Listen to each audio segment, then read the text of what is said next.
Just want to let you all know that I'm still here, so that's why I'm still talking with you. I'm going to launch last night, so I'm going to get the double box ready to go with this live picture at the White House. And we are about 40 minutes or so from the final night of the Republican National Convention getting underway right here on News Now from Fox. My fellow Americans, I am Clarence Henderson. There have been movements that have changed the course of history. Among the most extraordinary was the Civil Rights Movement. 60 years ago, segregation was legal and enforced. The simple act of sitting at a lunch counter could lead to physical harm, jail time, or worse.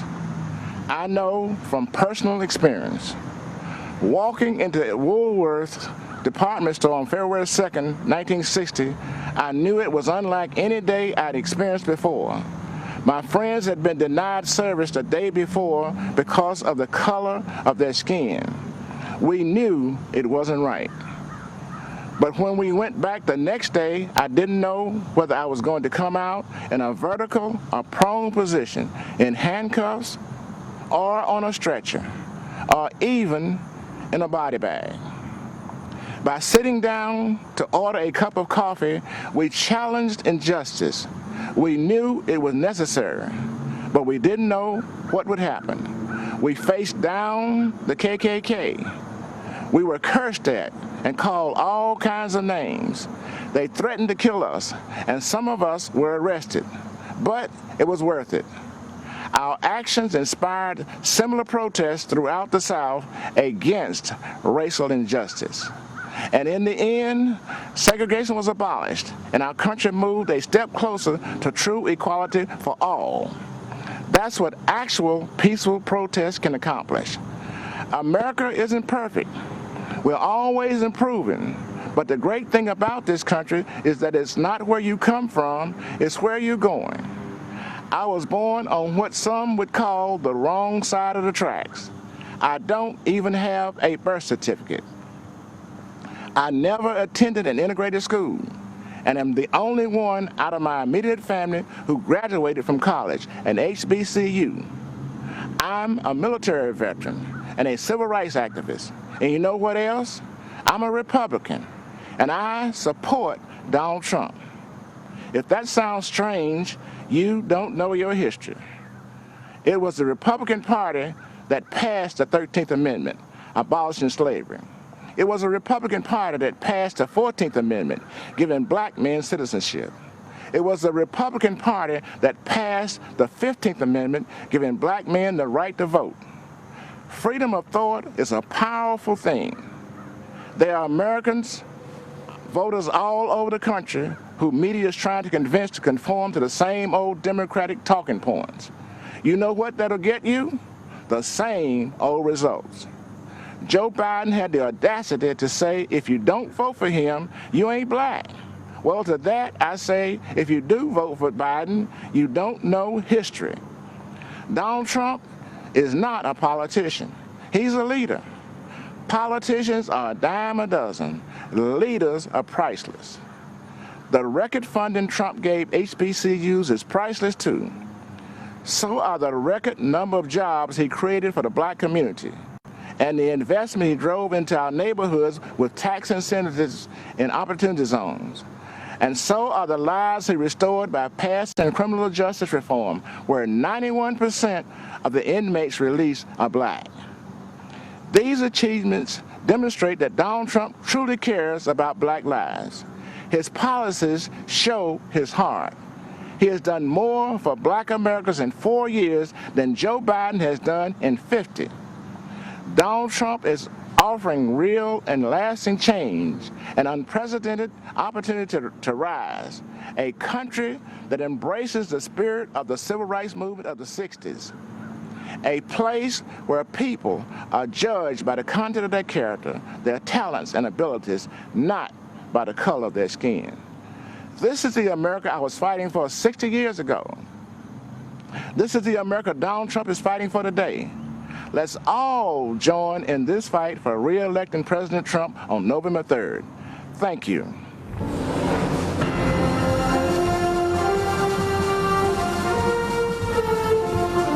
During the presidential primary debates 4 years ago, one outsider stood alone and said in public what most Americans thought in private. It was 14 years after the start of the war in Afghanistan and 12 years after the invasion of Iraq, where thousands of American troops had died and trillions in taxpayer dollars had been spent. And yet no candidate could bring themselves to admit that something had gone badly wrong with American foreign policy. That the American voter, the American soldier, and the American taxpayer had all been let down. Except for one, Donald Trump. He called America's endless wars what they were, a disaster. The media was shocked because Donald Trump was running as a Republican. And yet he said out loud what we all knew, that American foreign policy was failing to make Americans safer. After the end of the Cold War, Democrats and Republicans in Washington bought into the illusion that the whole world would start to resemble America. And so they started to pursue unlimited globalization. They welcomed China into the World Trade Organization. They engaged in nation building in Afghanistan and tried to export democracy to Iraq. They signed a nuclear deal with Iran and a global climate agreement in Paris.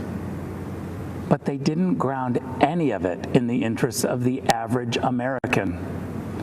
So for decades, while Washington politicians built a global system, American wages stagnated. Our great cities and industries were hollowed out. Entire communities were devastated, and our manufacturing plants were shipped off to China. That's what happened when Washington stopped being the capital of the United States and started being the capital of the world. As U.S. ambassador to Germany, I had a front row seat to Donald Trump's America First foreign policy.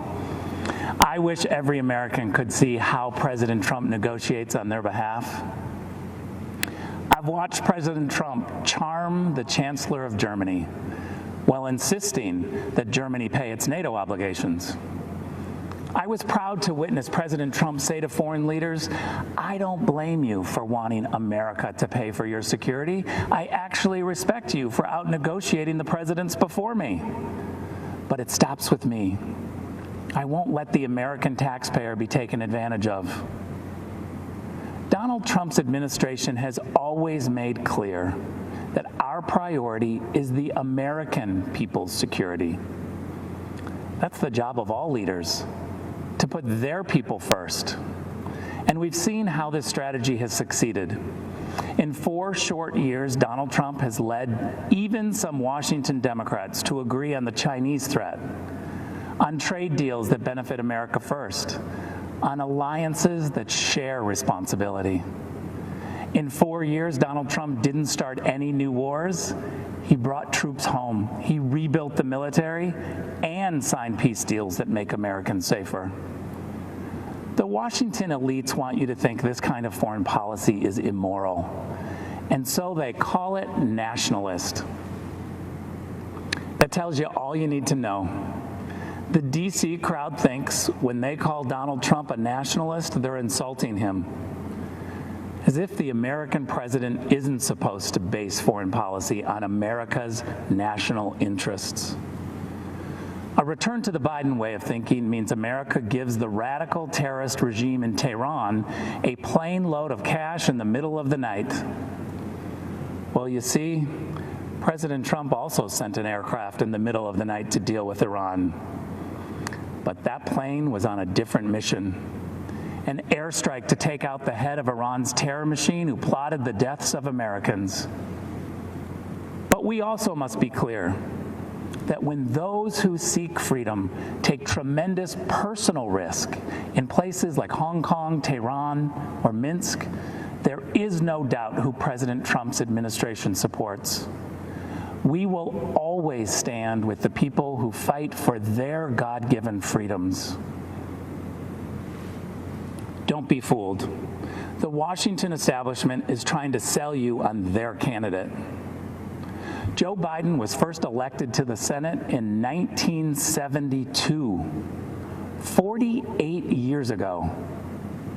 Well, it's actually the typical Washington story. Just this year, 22 Democrats ran for president. They rejected all of the outsiders and nominated the ultimate Washington insider, someone they had to pull out of retirement. Every time Joe Biden offers a new idea, you should ask yourself, why didn't he try that over the last 48 years? Today, the Democrats blame a global pandemic that started in China on President Trump, and they still blame Russia for Hillary Clinton's loss in 2016. As acting director of national intelligence, I saw the Democrats' entire case for Russian collusion, and what I saw made me sick to my stomach. The Obama-Biden administration secretly launched a surveillance operation on the Trump campaign and silenced the many brave intelligence officials who spoke up against it. They presented bogus information as facts. They lied to judges. Then they classified anything that undermined their case. And after Donald Trump won the election, when they should have continued the American tradition of helping the president-elect transition into the White House, they tried instead to undercut him even more.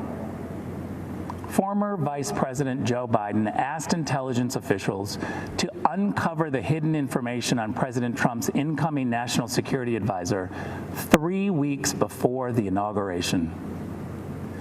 That's the Democrats. Between surveillance, classifications, leaks, and puppet candidates, they never want the American people to know who's actually calling the shots. But with Donald Trump, you always know exactly who is in charge. Because the answer is you. You're in charge. Not lobbyists, not special interests, not warmongers or China sympathizers or globalization fanatics. With Donald Trump and Mike Pence in the White House, the boss is the American people. President Trump rightly calls his foreign policy America First. America First does not advance the interests of one group of Americans at the expense of another. It has no bias about red or blue, educated or not educated, urban or rural. America First is simply the belief that politicians should focus on the equality and dignity of every American, and that this duty is fulfilled by promoting the safety and wealth of the American people above all else. That's America First. That's the Trump doctrine. And that, my friends, is 4 more years.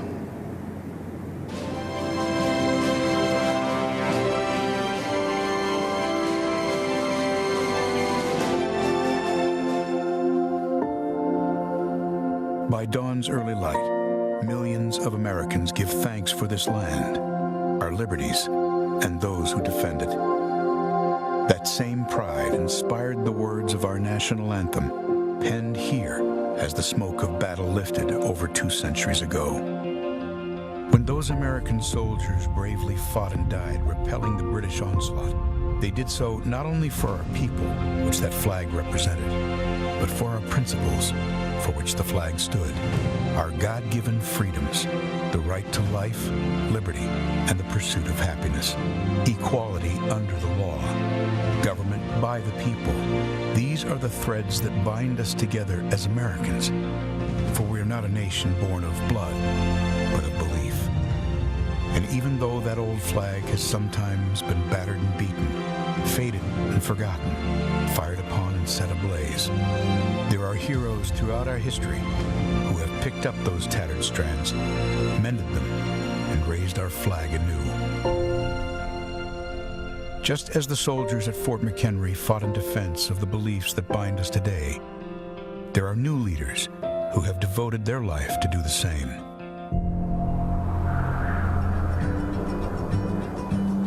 Greetings across the amber waves of grain. This is Mike Pence.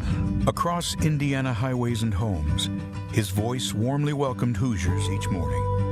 Mike Pence filled the radio waves with conservative commentary, guarding our American ideals. But much like the man who inspired him, Mike didn't grow up a Republican. As President Reagan said, freedom is never more than one generation away from extinction. His grandfather was a hard-working Irish immigrant who drove a bus to provide for his family. His father served our nation bravely in the Korean War and earned a Bronze Star. Mike was the third of 6 children, raised here in Columbus, Indiana, with a cornfield in his backyard. The foundation of America is freedom, and the foundation of freedom is faith. It was in this small Indiana town his foundation of faith in Jesus Christ was laid. And from that conviction sprung his love of people and service to others. It was at a church service where Mike met the love of his life, Karen. They married and have 3 children, Michael, Charlotte, and Audrey. I'm a Christian, a conservative, and a Republican, in that order. Mike became the president of a free market think tank, the host of a statewide conservative radio show, and then a congressman. In Washington, Mike quickly became known as a foremost defender of freedom. He led conservatives in the fight to protect our time-honored values of family, faith, life, liberty, and limited government. Our nation's strength begins at home, because strong families make a strong America. Mike earned the trust of the people of his state and became the 50th governor of Indiana. He delivered the largest state tax cut in Indiana history, expanded school choice, led the country in manufacturing, and helped more Hoosiers get to work than ever before. But he wasn't through. ABC News has learned that Donald Trump will choose Indiana Governor Mike Pence to be his running mate. I would like to introduce a man who I truly believe will be the next Vice President of the United States, Governor Mike Pence. As our Vice President, Mike Pence has held tightly to those threads of freedom woven through our history. Leading with those principles alongside President Trump, our nation experienced prosperity like never before. He is solid as a rock. He's been a fantastic Vice President. And now, in these uncertain days, we are equipped to overcome. In times of trouble, some call to retreat from those ideals. But Americans throughout history have lifted them in triumph, hope, and resilience. Mike Pence knows those stars and stripes do not merely represent who we are, but more importantly, what we can be. As the sun rises again on America, we lift our eyes to those lofty truths, to guide our country and every one of us to greater heights. In this land of the free and home of the brave. Vice President Mike Pence.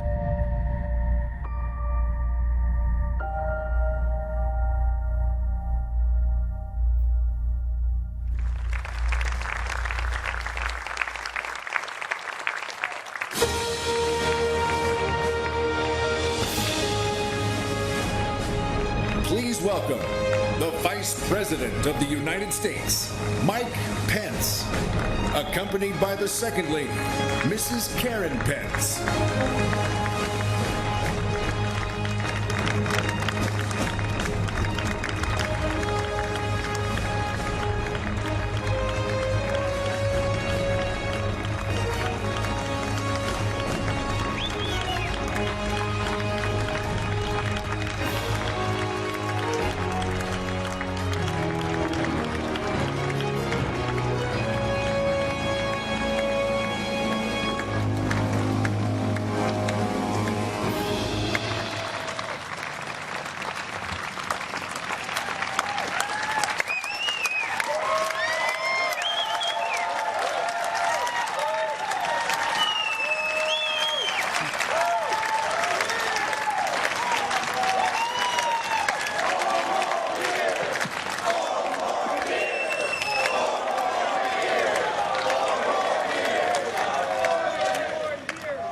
Good evening, America. It's an honor to speak to you tonight from the hallowed grounds of Fort McHenry, the site of the very battle that inspired the words of our national anthem. Those words have inspired this land of heroes in every generation since. It was on this site 206 years ago when our young republic heroically withstood a ferocious naval bombardment from the most powerful empire on earth. They came to crush our revolution, to divide our nation, and to end the American experiment. The heroes who held this fort took their stand for life, liberty, freedom, and the American flag. And those ideals have defined our nation. But they were hardly ever mentioned at last week's Democratic National Convention. Instead, Democrats spent 4 days attacking America. Joe Biden said that we were living through a season of darkness. But as President Trump said, where Joe Biden sees American darkness, we see American greatness.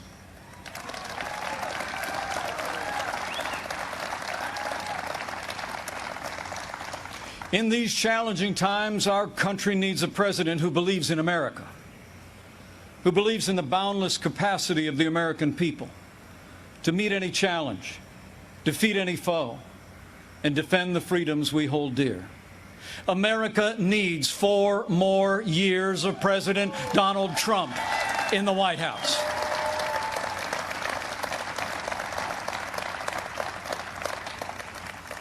Before I go further, allow me to say a word to the families and communities in the path of Hurricane Laura. Our prayers are with you tonight, and our administration is working closely with authorities in the states that will be impacted. FEMA has mobilized resources and supplies for those in harm's way. This is a serious storm, and we urge all those in the affected areas to heed state and local authorities. Stay safe, and know that we'll be with you every step of the way to support, rescue, respond, and recover in the days and weeks ahead. That's what Americans do.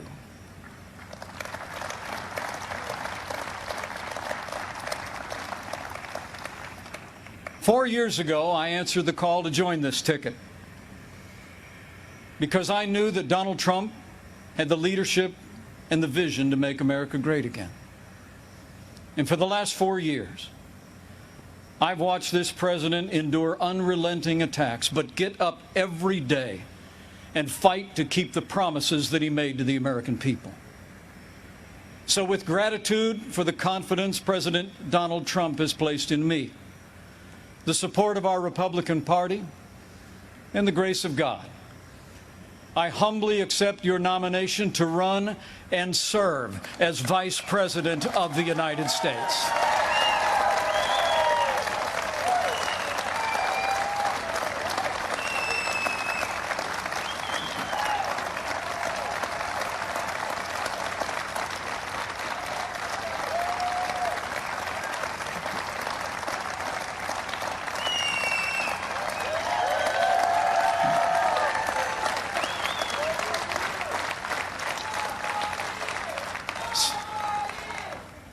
Serving the American people in this office has been a journey I never expected.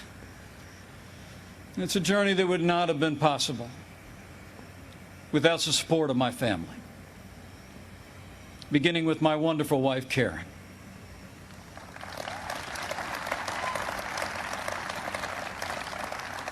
She's a lifelong school teacher, an incredible mother to our 3 children. And she is one outstanding Second Lady of the United States. I'm so proud of you. And we couldn't be more proud of our 3 children. Marine Corps Captain Michael J. Pence and his wife, Sarah. Our daughter, Charlotte Pence Bond, an author, and the wife to Lieutenant Henry Bond, who is currently deployed and serving our nation in the United States Navy.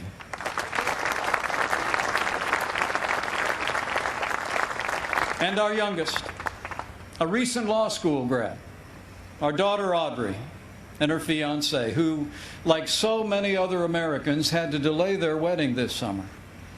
But we can't wait for Dan to be a part of our family.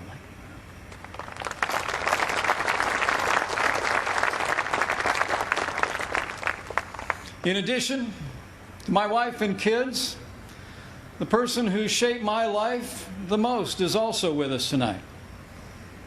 My mom, Nancy.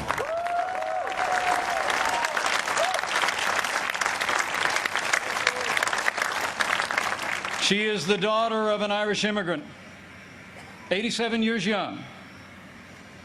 And Mom follows politics very closely.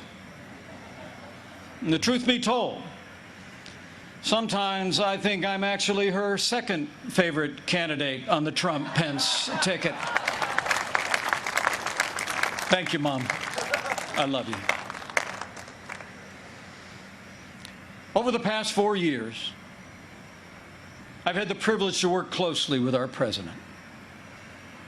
I've seen him when the cameras are off. Americans see President Trump in lots of different ways. But there's no doubt how President Trump sees America.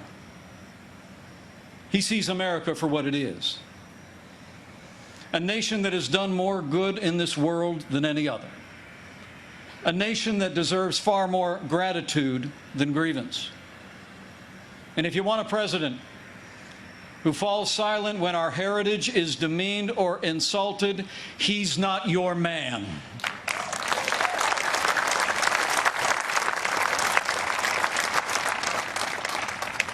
Now, we came by very different routes to this partnership. And some people think we're a little bit different. But you know, I've learned a few things watching him. Watching him deal with all that we've been through over the past 4 years. He does things in his own way, on his own terms. Not much gets past him. And when he has an opinion, he's liable to share it. He's certainly kept things interesting. But more importantly, President Donald Trump has kept his word to the American people.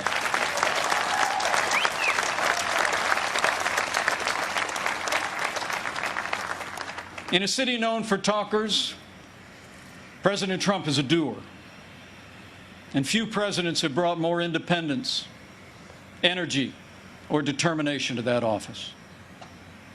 4 years ago, we inherited a military hollowed out by devastating budget cuts, an economy struggling to break out of the slowest recovery since the Great Depression. ISIS controlled a land mass twice the size of Pennsylvania, and we witnessed a steady assault on our most cherished values, freedom of religion and the right to life. That's when President Donald Trump stepped in. And from day one, he kept his word. We rebuilt our military. This president signed the largest increase in our national defense since the days of Ronald Reagan and created the first new branch of our armed forces in 70 years, the United States Space Force.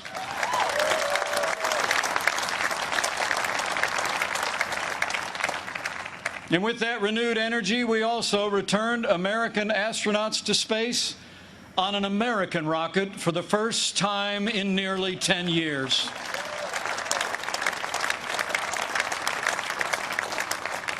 And after years of scandal that robbed our veterans of the care that you earned in the uniform of the United States, President Trump kept his word again.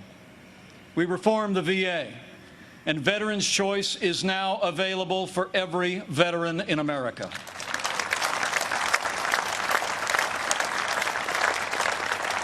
Our armed forces and our veterans fill this land of heroes. And many join us tonight in this historic fort. Tonight we have among us 4 recipients of the Medal of Honor.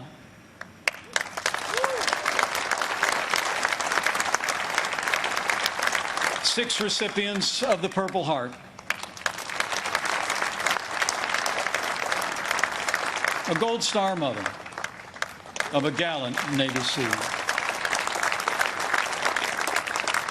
and wounded warriors from Soldier Strong, a group that serves our injured veterans every day. We are honored by your presence, and we thank you for your service.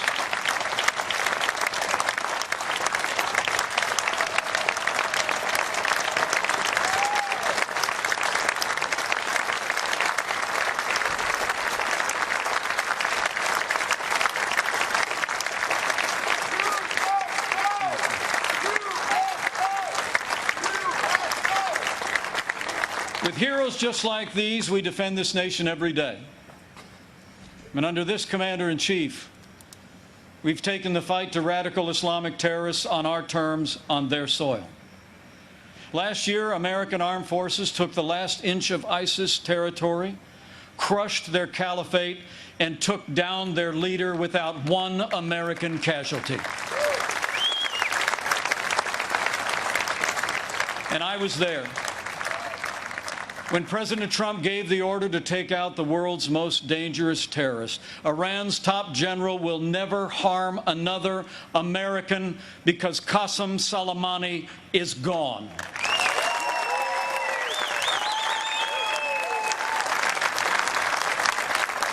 My fellow Americans, you deserve to know.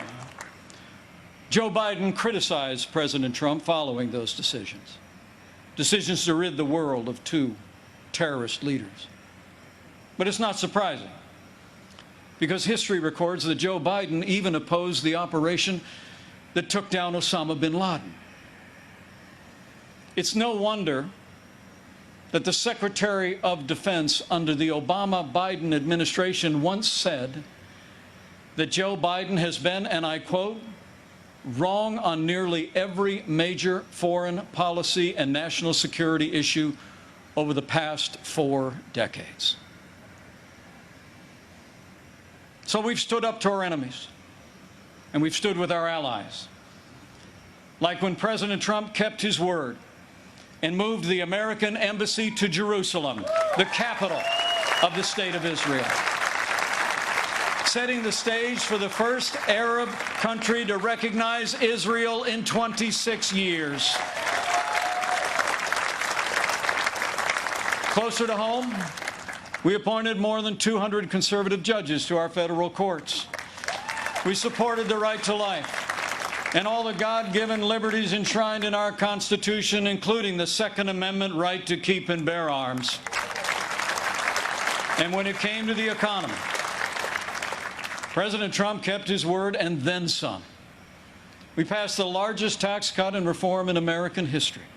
We rolled back more federal red tape than any administration ever had. We unleashed American energy and fought for free and fair trade. And in our first 3 years, businesses large and small created more than 7 million good-paying jobs, including 500,000 manufacturing jobs all across America. Our country became a net exporter of energy for the first time in 70 years. Unemployment rates for African Americans and Hispanic Americans hit the lowest level ever recorded. And on this 100th anniversary of the woman's right to vote, I'm proud to report that under President Donald Trump, we achieved the lowest unemployment rate for women in 65 years. And more Americans working than ever before. In our first 3 years, we built the greatest economy in the world. We made America great again.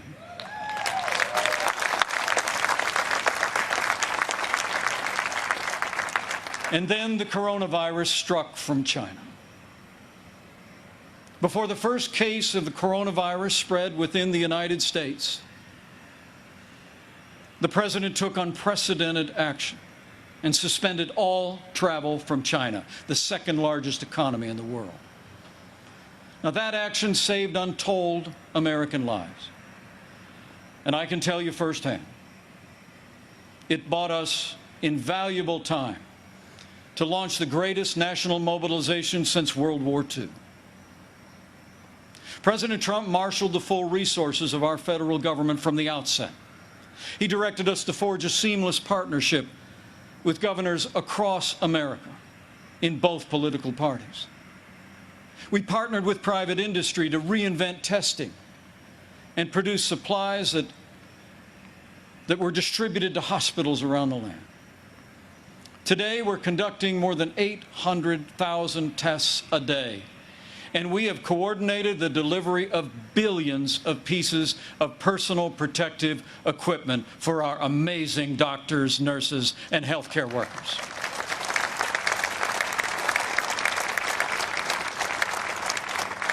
We saw to the manufacture of 100,000 ventilators in 100 days. And no one who required a ventilator was ever denied a ventilator in the United States.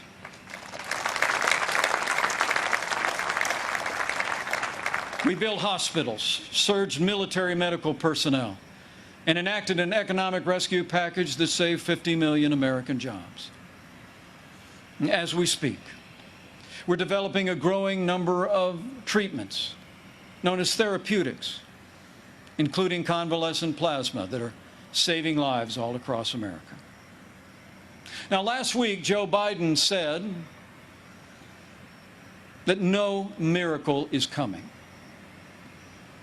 Well, what Joe doesn't seem to understand is that America is a nation of miracles. And I'm proud to report that we're on track to have the world's first safe, effective coronavirus vaccine by the end of this year.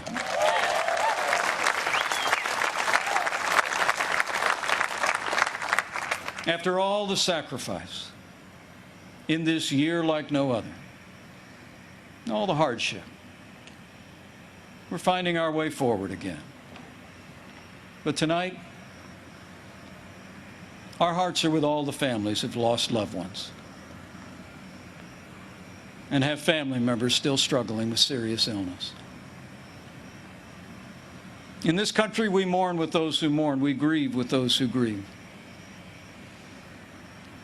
And this night, I know that millions of Americans will pause and pray for God's comfort for each of you.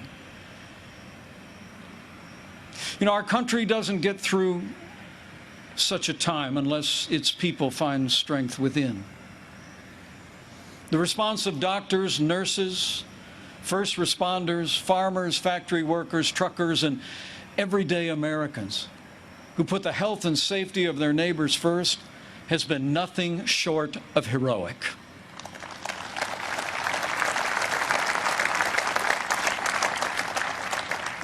Veronica Reyes put on her scrubs every day.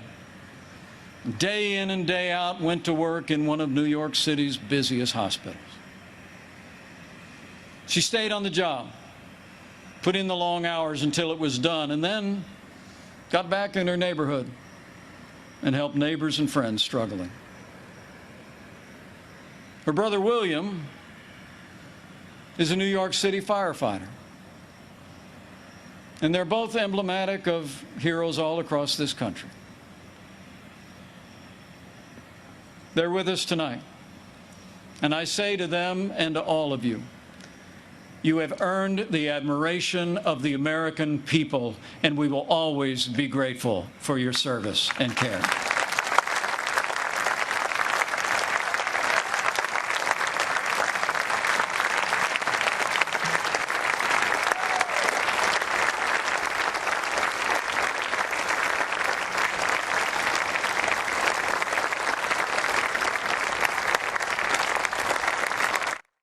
Everybody, we are less than 2 minutes away from the final night of the Republican National Convention beginning. My name is Pilar Arias. I'm the News Now host that's going to be with you tonight. It's going to be starting live here in just moments. We've been listening in on Vice President Mike Pence's acceptance speech from last night. Again, because of the strong foundation that President Trump poured in our first 3 years, we've already gained back 9.3 million jobs in the last 3 months alone.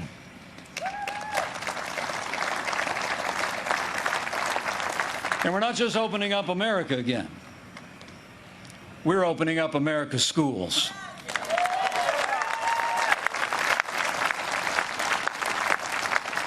And I'm proud to report that my wife, Karen, That school teacher I've been married to will be returning to her classroom next week. And so to all of our heroic teachers and faculty and staff, thank you for being there for our kids. We're going to stay with you every step of the way.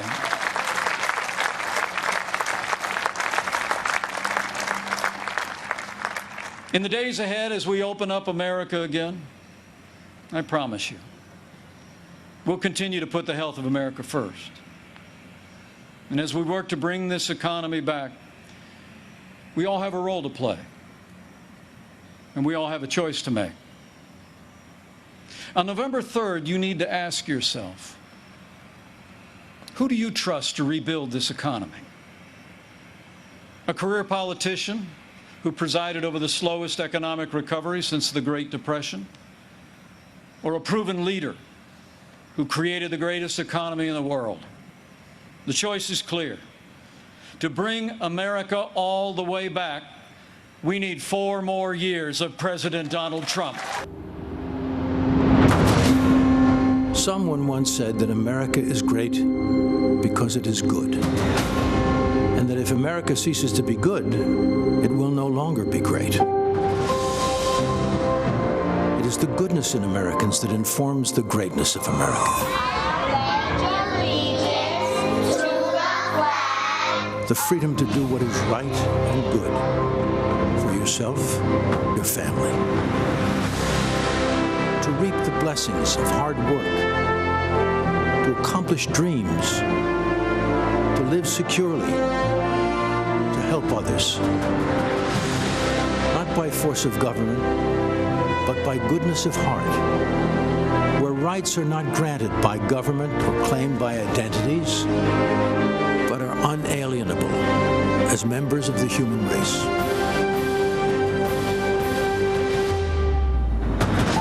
Today, America's greatness is challenged by those with extreme notions. Defunding law enforcement as lawlessness abounds.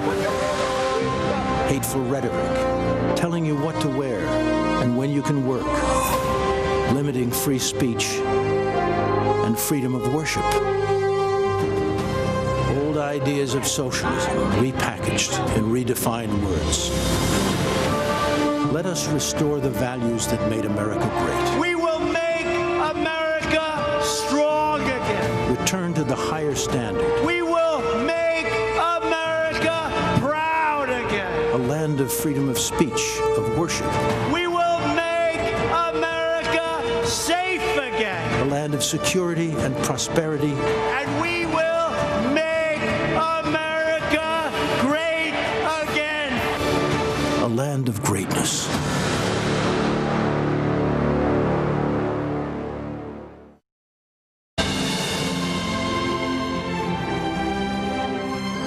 From Washington, D.C., welcome to the 2020 Republican National Convention. Tonight, celebrating America as the land of greatness.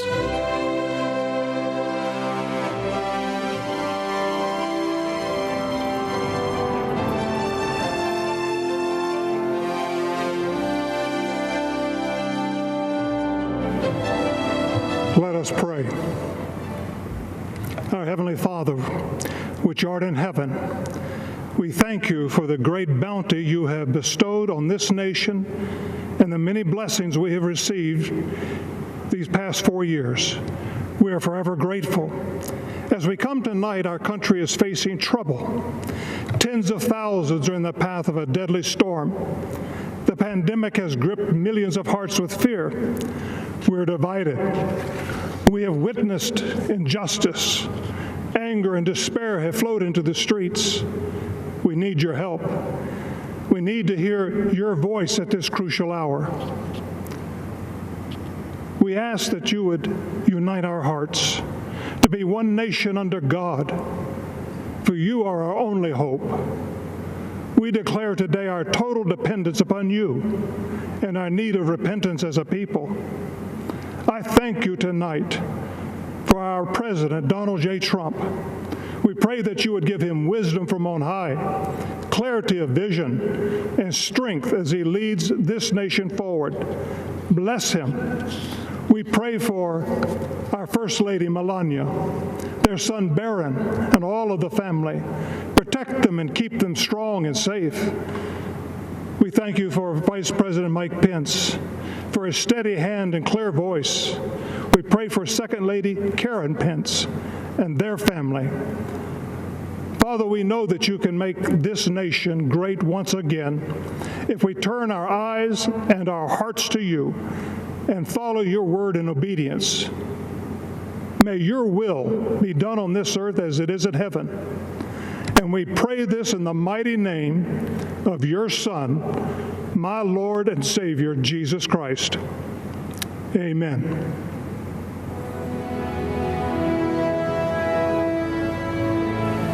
I pledge allegiance to the flag of the United States of America and to the republic for which it stands, one nation, under God, indivisible, with liberty and justice for all.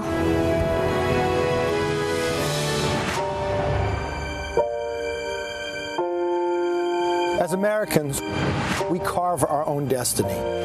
As Americans, we look forward, not backward. Our ancestors braved the unknown. They built this nation, brick by brick. They lifted up millions from poverty, hunger, and disease. They vanquished fascism and communism. A great nation because of great people.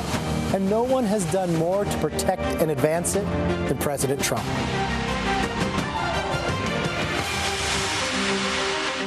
As Republicans, we are proud to stand with him and to work for you. Together, we built the greatest economy the world has ever seen, and we will do it again. We confronted China head-on, tore up bad trade deals and made better ones, supported our men and women in uniform, and took out the world's top terrorists, achieved energy independence, defended the sanctity of life, and restored law and order at the border.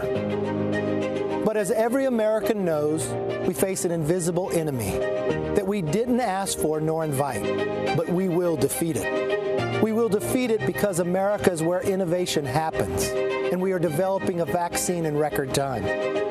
We will defeat it because President Trump unleashed a Marshall Plan for Main Street and put hardworking taxpayers back on their feet.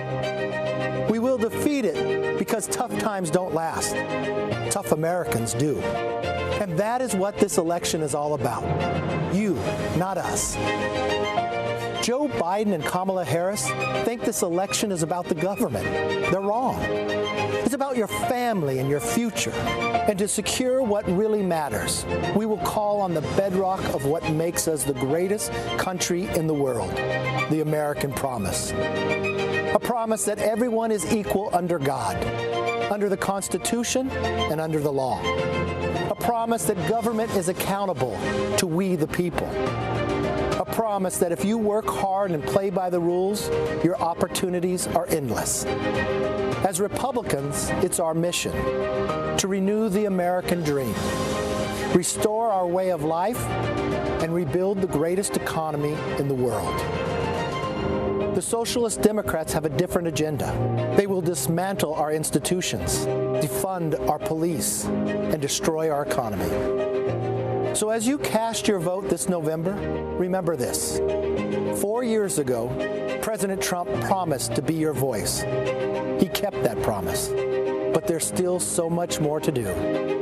The choice before you could not be clearer. Forward in freedom or backward in socialism. Forward in prosperity or backward in poverty. Forward in personal liberty or backwards in more government control. I know which direction I'm headed. Join us, because the best is yet to come.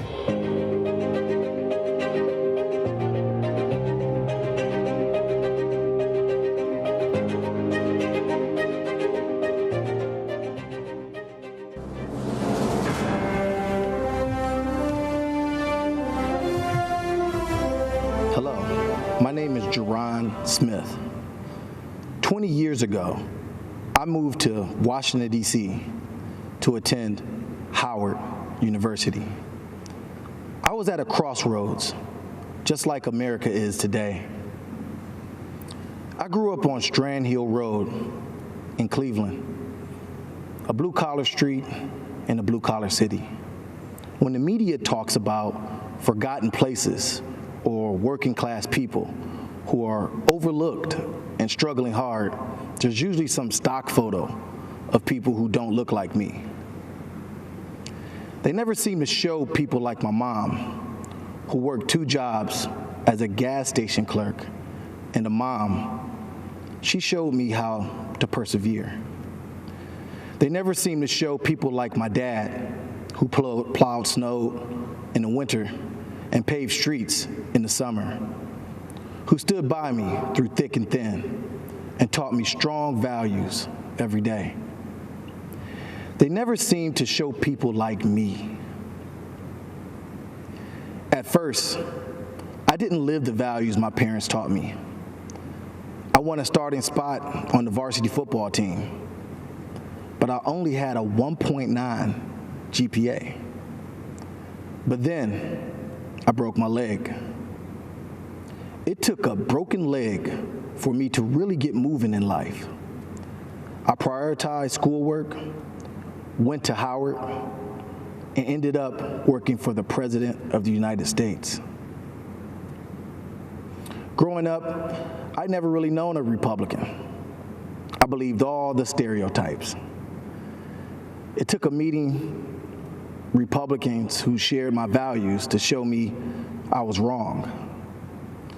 Donald Trump knows that in the work of revitalizing communities, America's strength is America's people.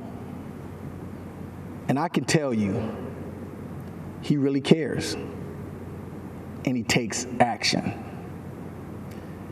Every issue important to Black communities has been a priority for him. Prison reform, rebuilding broken families, bringing jobs back to America. Jobs in Cleveland, jobs in Detroit, jobs in Milwaukee.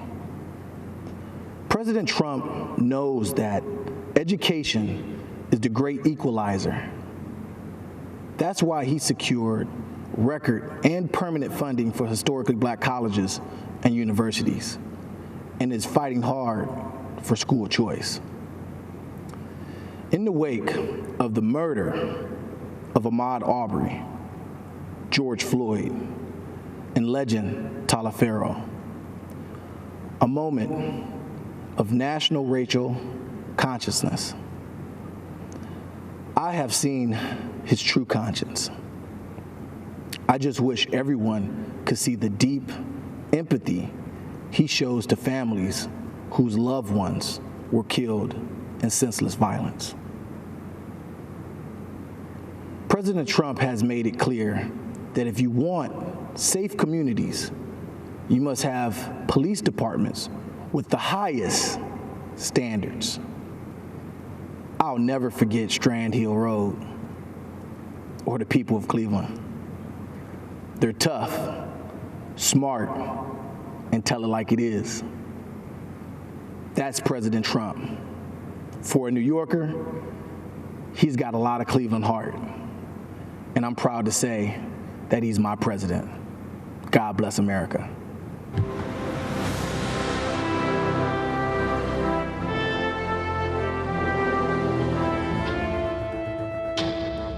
People assume that if I'm not a Democrat anymore, then I must be a Republican or I must be conservative. I still consider myself a liberal, but liberalism has changed, and I don't fit there anymore. As a Black kid growing up in Texas, you were taught that you had to support Democrats because Republicans were for white people, supporting the rich, and we definitely weren't rich.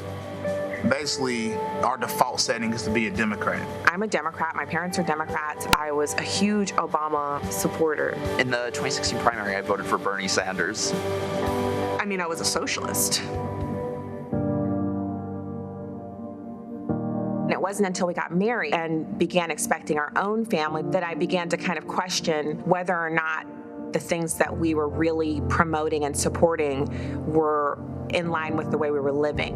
And that was when the shift kind of began for us. I was renting a room in this woman's apartment. She had 3 or 4 kids from 3 or 4 different fathers. She was my age. Most of them were incarcerated. I asked her, what do you do? And she goes, I'm in the system. It feels like Democrats sort of get people hooked on this drug of free money, where they basically say, you know, if you want your fix, you have to keep voting for us.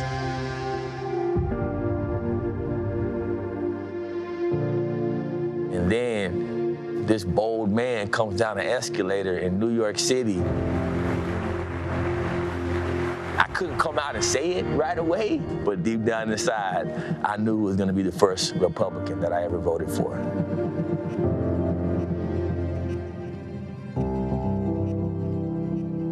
His entire campaign, Works for All Americans, that was a turning point for me. One of the hardest things to do is to challenge your own beliefs.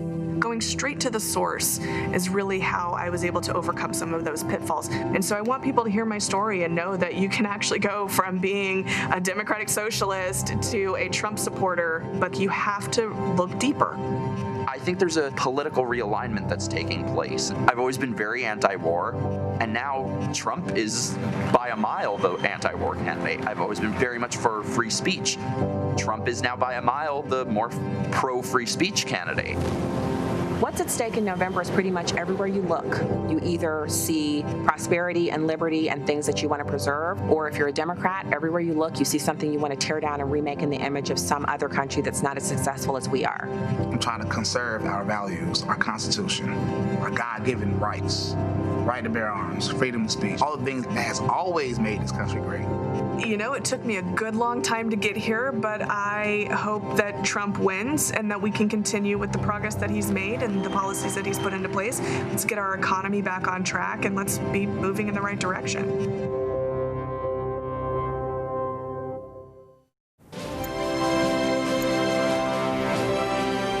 Good evening. My name is Jeff Van Drew. I speak to you as a member of the Republican Party, but it always wasn't that way.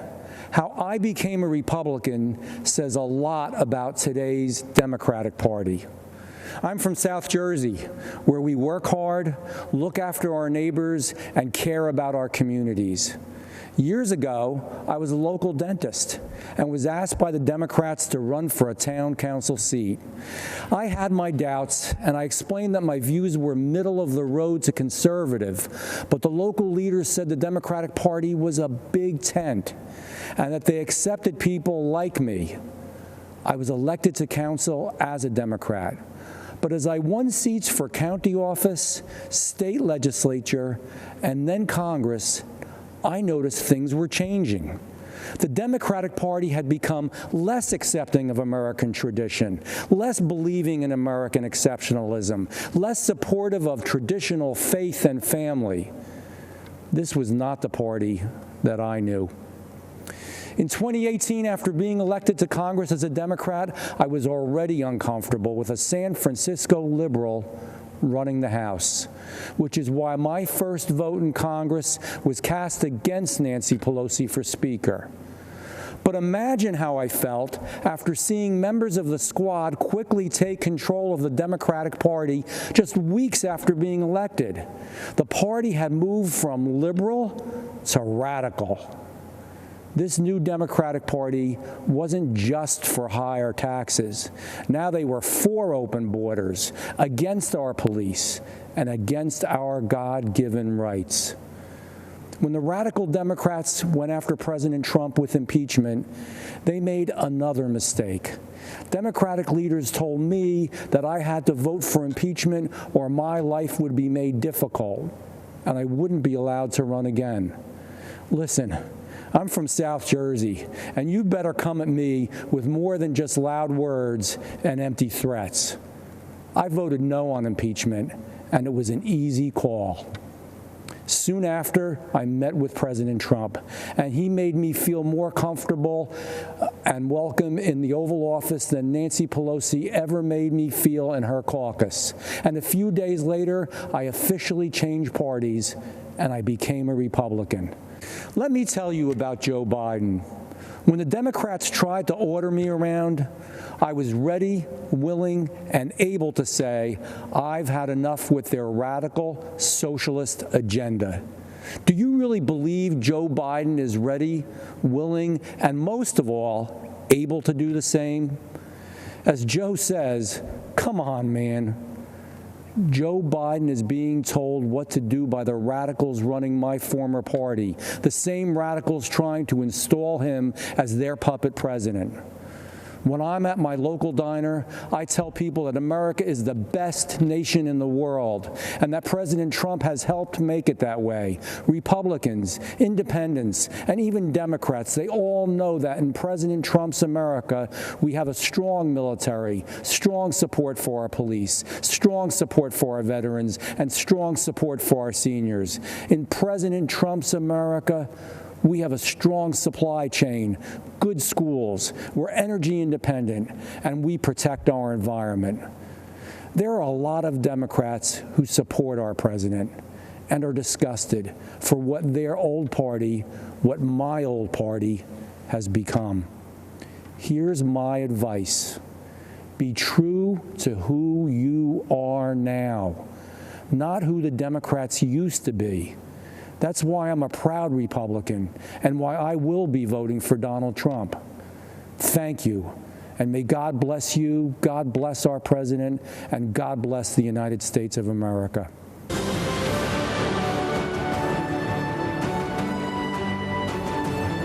For me, the most important issue is jobs. We need to be able to pay our bills. I trust Donald Trump on jobs way more than I do Joe Biden. There's no doubt that Donald Trump has built the strongest economy we've ever seen, and I know that he will do it again. Joe Biden doesn't have the energy, and his ideas like raising taxes, it's going to hurt us. Electing Joe Biden as the president is a huge risk, and I don't want the future of my son in the hands of Joe Biden. I want my son to be able to go out and get a good education. I want the economy to be strong. I want the country that he lives in to be safe, and I want our borders to be secure, and I don't want that in Joe Biden's hands. Donald Trump has built the strongest economy we've ever seen. He has made our country safe, and as a mom, those are things that I'm very proud of, and those are things that are very important to me when I'm looking for a president. I'm sticking with Donald Trump. My name is Stacia Brightman. I'm a single mother of 2 boys, and I work in Houston, Texas for S&B Engineers and Constructors as a warehouse receiving clerk. After serving my country in the Marine Corps, I worked various jobs, but I thought I needed a degree in order to have a career. I put myself into significant debt to earn my bachelor's degree in finance. Despite my degree and all of my efforts, at one point, my boys and I even found ourselves homeless. After being laid off yet again, I received an email from the Texas Workforce Commission about S&B's Women in Construction Earn While You Learn apprenticeship program. I thought I'd give it a try. I was a bit skeptical at first, but I said to myself, hey, if they're willing to take a chance on me, I should be willing to take a chance on myself. At the start of the program, I was making $16 an hour while I trained to become a pipe fitter helper. Looking back, it wasn't easy, but boy, was it worth it. I felt empowered that I was learning new skills and able to support my family again. I worked hard, got promoted, and even got a few raises.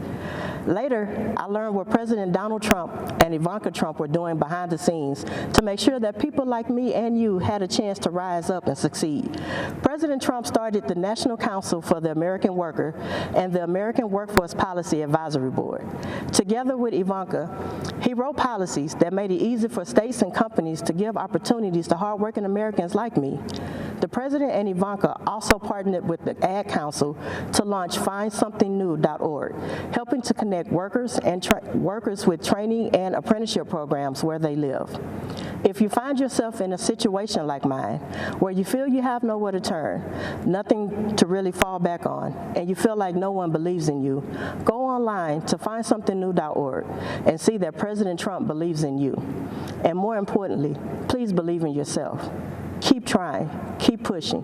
Times will get hard. Remember, just a few years ago, I was homeless. And you know what now? I'm set to close on a brand new home at the end of the month. So my message to you is keep pushing. You can do it. Find a training program like the one I participated in. And like me, you'll have an opportunity to build a career in life that you're proud of. So with that being said, I'd like to talk to you about a different kind of training. This is the Trump campaign's National Week of Volunteer Training. If you're like me, you know how important it is to put Americans back to work. So get trained and get involved with the campaign. Go online to www.trumpvictory.com and sign up and keep the president fighting for you for another 4 years. Thank you and God bless.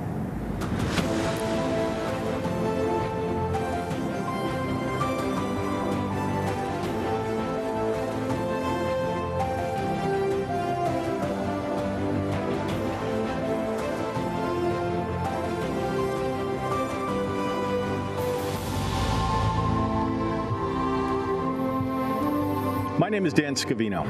When I was 16 years old, I got a part-time job at a golf course just outside of New York City. One day, I was cleaning golf clubs when a man pulled into the parking lot. There wasn't a single person who didn't know who it was. Everyone's jaws were on the ground. It was Donald Trump. All I could think was, nobody will ever believe this at school tomorrow. I never would have imagined it at this moment, but I've now been at President Trump's side for almost 30 years. All these years later, there's a part of me that still feels a sense of wonder every day when I consider the journey we have taken together and taken with so many of you watching tonight. Because my personal story with Donald Trump, in so many ways, is yours too. He saw potential in me, a spark, the possibility that I could be more, do more, and achieve more than even I thought was possible. That's how he views this country, too. We have all just scratched the surface of what we can do together. If there's one thing I hope you will hear from me tonight, it is this. President Trump is a kind and decent man. I wish you could be at his side with me to see his endless kindness to everyone he meets. The media could be a fog machine, creating a partisan mist around everything that's hard to see through. But in 2016, you navigated through it all. You found your way through the swamp, and you arrived safely on the other side, with Donald J. Trump as your new president. There are some things that were true then, reasons why you choose him as your country's leader, that remain true today. You know the president cannot be bought. The American people must know their president isn't building his life. He's building yours. He knows the president cannot be bullied. President Trump is the first leader who's been too strong, too tough, and too savvy to be crushed by the status quo establishment and the political media class. You know the president cannot be beaten. He's got a fighting spirit, like so many of you do. And winning for America is what he does. While they call it chaos, President Trump calls it change. Just think about what we achieved together with President Trump. The strongest economy in history, the lowest unemployment rate for almost all demographic groups, Black Americans, Hispanic Americans, women, and so many more. He did that once, and he will do it again. You know it, and I know it. We all just need somebody to believe in our capacity to do great things. Donald Trump believed in me when I was a teenage golf caddy, and he was already one of the wealthiest, most famous people on the entire planet. He saw my potential, even when I couldn't. He sees greatness in our country too, and in each of you. He believes the world you dream about at night can be yours. He truly is a man of the people. Just think about what he has done with this convention. You've heard from real Americans with real stories. People who are just like us. people whose lives have been forever impacted by the president and his policies. You've heard from people like John Peterson, who has a factory in Ohio, Tanya Weinreis, who has a small business in Montana, Jason Joyce, a fisherman from Maine, and Chris Peterson, a dairy farmer from Wisconsin. You've seen a man who turned his life around get a second chance with a presidential pardon. You've seen brand new Americans become our fellow citizens in a ceremony at the White House. You felt the passion of pro-life and religious freedom advocates, and listened to the heartfelt words of a man whose family fled communism and oppression. Who needs a nonstop parade of politicians when you got an army of the people behind you? On November 3rd, vote for the man who believes in America and believes in you. Vote for my friend, your friend, our friend, Donald J. Trump. Thank you, and God bless the United States of America.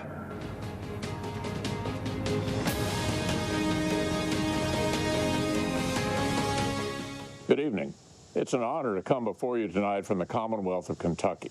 As the only leader in Washington not from either New York or California, I consider it my responsibility to look out for Middle America. This election is incredibly consequential for Middle America.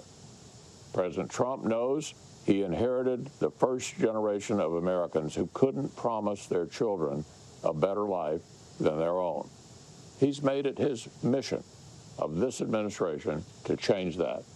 I know because I work beside him every day. Today's Democrat Party doesn't want to improve life for Middle America. They prefer that all of us in flyover country keep quiet and let them decide how we should live our lives. They want to tell you when you can go to work, when your kids can go to school. They want to tax your job out of existence and then send you a government check for unemployment.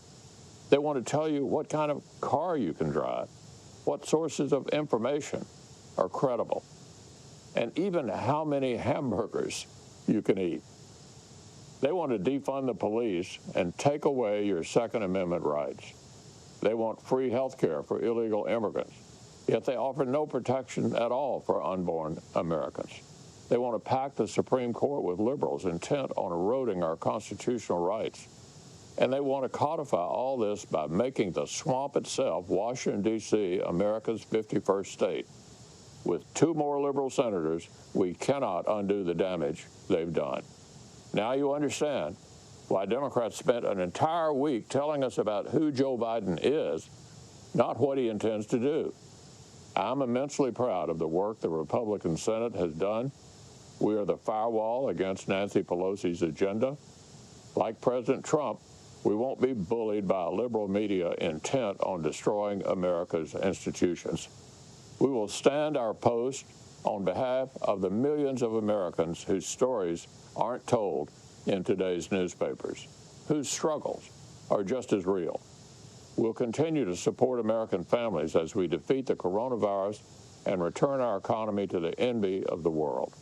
The stakes have never been higher, which is why I'm asking you to support Republican Senate candidates across the country and re-elect my friend, President Donald Trump.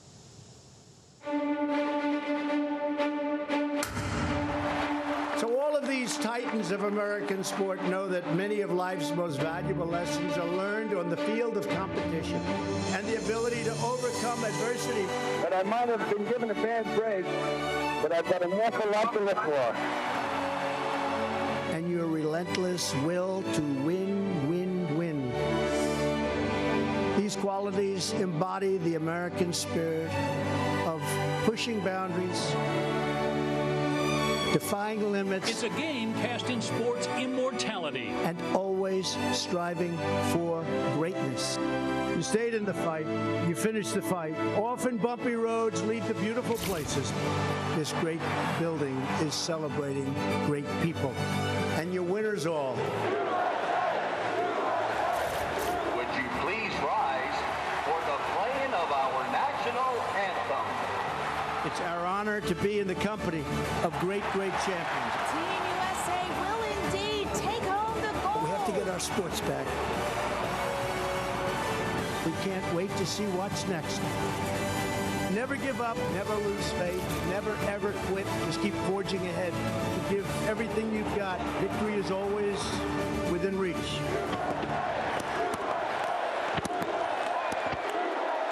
Hey everyone, I am Dana White, the president of the UFC. Many of you know who I am, what I do, and that I am friends with the president. I spoke at this convention 4 years ago, and I'm back because I believe we need President Trump's leadership now more than ever. Before the pandemic, President Trump built the greatest economy in our nation's history and created opportunities for all Americans like no one before him. Financial markets hit all-time highs, unemployment was at an all-time low, and we weren't facing the lawless destruction that now is occurring in a few of our great cities. It blows my mind how quickly some of the leadership in this country has forgotten the critical role first responders play in our society. Police departments and other law enforcement, even some fire departments, have faced opposition from many in this country. But they are always the people who are asked to step up when things are at their worst and put themselves at risk. That has certainly been the case during this ongoing pandemic. Come on, America, defunding these vital positions is not the answer. The first responders have always taken care of us, and now, more than ever, we need to take care of them. Now, let's talk about COVID, and let's be very honest about it. No one person and no one place could have anticipated the challenges that COVID would bring. But President Trump has faced all these obstacles head on. He immediately put protective measures in place, and he reached out to the best and the brightest leading American businesses across all industries to discuss what he and his administration could do to get the economy back up and running safely. Let me give you more detail. In early April, President Trump organized a task force of business leaders across the country, and I was fortunate enough to serve on that task force. Firsthand, I had the opportunity to witness how hardworking and determined President Trump was to solve unprecedented problems our country was facing. I personally observed his ability to listen and understand the issues impacting Americans of all backgrounds. It was clear his highest priority was always the health and safety of everyone in our country. Not just Republicans, not just supporters, but every single American. President Trump recognized that one of the small ways to instill a sense of normalcy in people's lives was to bring back entertainment options. The president went above and beyond to help all sports leagues involved figure out a way to overcome the challenges of staging live professional sporting events in the middle of a pandemic. And you know what? We did it. The UFC was the first to do it, and we are continuing to do it. Now, other sports have joined us, and some of the lessons learned are being used to help reopen other types of businesses and schools. Make no mistake about it. We still have a long way to go, and that is why we need a leader with President Trump's unique attributes at this critical time. I have said it before, and I will say it again. He is one of the most loyal human beings I have ever met. The man has unstoppable energy. No one, and I mean no one, is going to outwork this guy. But most importantly, he truly loves and believes in our country. He believes in the people of this country. America is a place everyone wants a solid job. They want to take care of their family. They want to support the community, assist the less fortunate, and enjoy the freedom this country has provided to all of us. While we have certainly experienced a ton of negativity in 2020, President Trump's mindset is to work tirelessly to find solutions to problems and help restore America. He did it once, and I'm telling you right now, he will do it again. And remember, President Trump may be the only president in modern times who has actually done everything he said he would do during his campaign.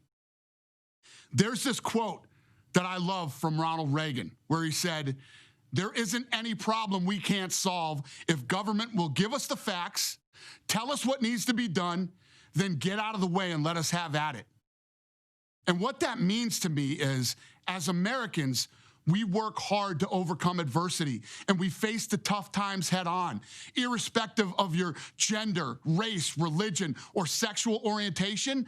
What unites us as a nation is freedom, equality, and opportunity. That's what it means to be an American. Ladies and gentlemen, let's re-elect President Trump.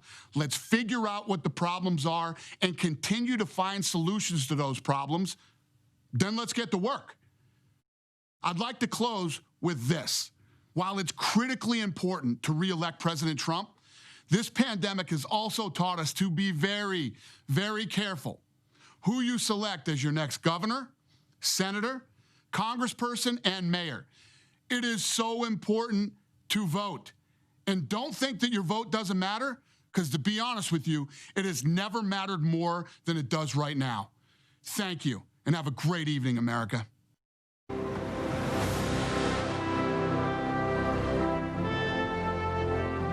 Buenas tardes, konbanwa, magandang gabi po, aloha, and good evening.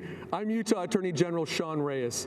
I'm a proud American and proud descendant of warrior ancestors, women and men alike, from my Hawaiian, Filipino, Japanese, and Spanish heritage. My father demonstrated his warrior spirit over 50 years ago, fighting a dictator in his homeland, the Philippines. Barely escaping with his life, he started anew in America. He arrived with nothing but faith, determination, and a willingness to work hard. He lived the American dream, building businesses, a family, and seeing me become Utah's first minority statewide elected official. Today, I channel my warrior roots by battling human trafficking. I've been able to lead some of the largest trafficking prosecutions in America and traveled to foreign countries, working with law enforcement and NGOs to dismantle trafficking networks and rescue people from the most brutal conditions imaginable. Young girls and women sold into sex slavery, young boys and men forced into labor servitude, illegal adoptions, organ harvesting, human life utterly debased. President Donald Trump is a fierce warrior against human trafficking. How do I know? Early in 2017, I had occasion to visit with him about our rescues. He asked insightful questions, expressed deep concern for victims. Overwhelmed with compassion, he promised to attack this evil. President Trump summoned Ivanka and leaders from his cabinet, directing resources and hundreds of millions of dollars for raising awareness, liberating victims, prosecuting predators, and empowering survivors. Together, they've done more to combat human trafficking than any administration in modern history. Now that's a promise kept. President Trump's taken similar aggressive action to break the chains of drug addiction and improve mental and behavioral health. He declared the opioid epidemic a national public health emergency and made available billions of dollars to confront this threat. He also signed a bill creating a phone number like 911, but for mental health.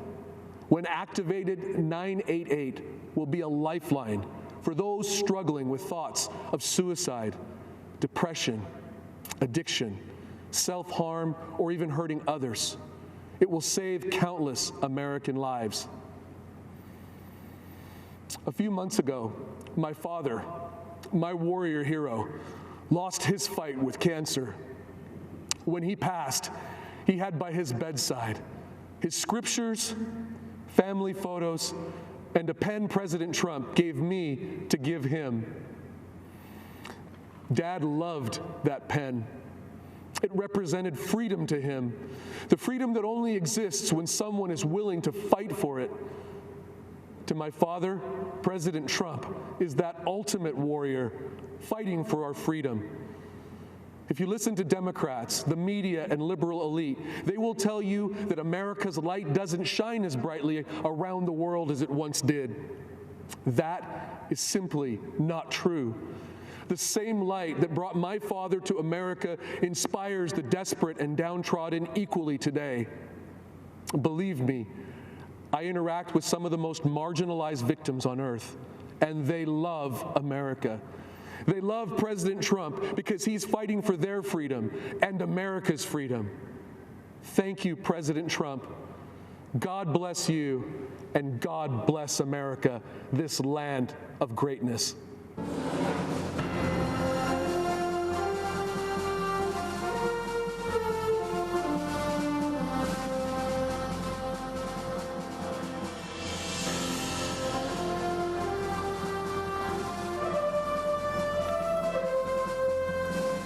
My name is Debbie Flood, and I own a small foundry and machine shop in Wisconsin that manufactures cast bronze architectural hardware. My father, who was a World War II veteran, started the business with some used equipment and the American dream. Today, we are one of the only U.S. companies left who make our products from start to finish under one roof. We really make things, and we love it. When we lost nearly 50% of our business to China in the mid-2000s, we wondered how a small company like ours could continue to compete. At that time, Joe Biden was a senator. He voted to normalize trade with China and helped pave the way for them to join the WTO, even though they were hurting American companies like ours. But we're tenacious and we're creative. We took a risk and purchased a 3D printer. 3D printing technology allows us to do things that China can't. Now we can take a customer's idea from sketch to sample to production in just a few weeks. This opened up new opportunities for us.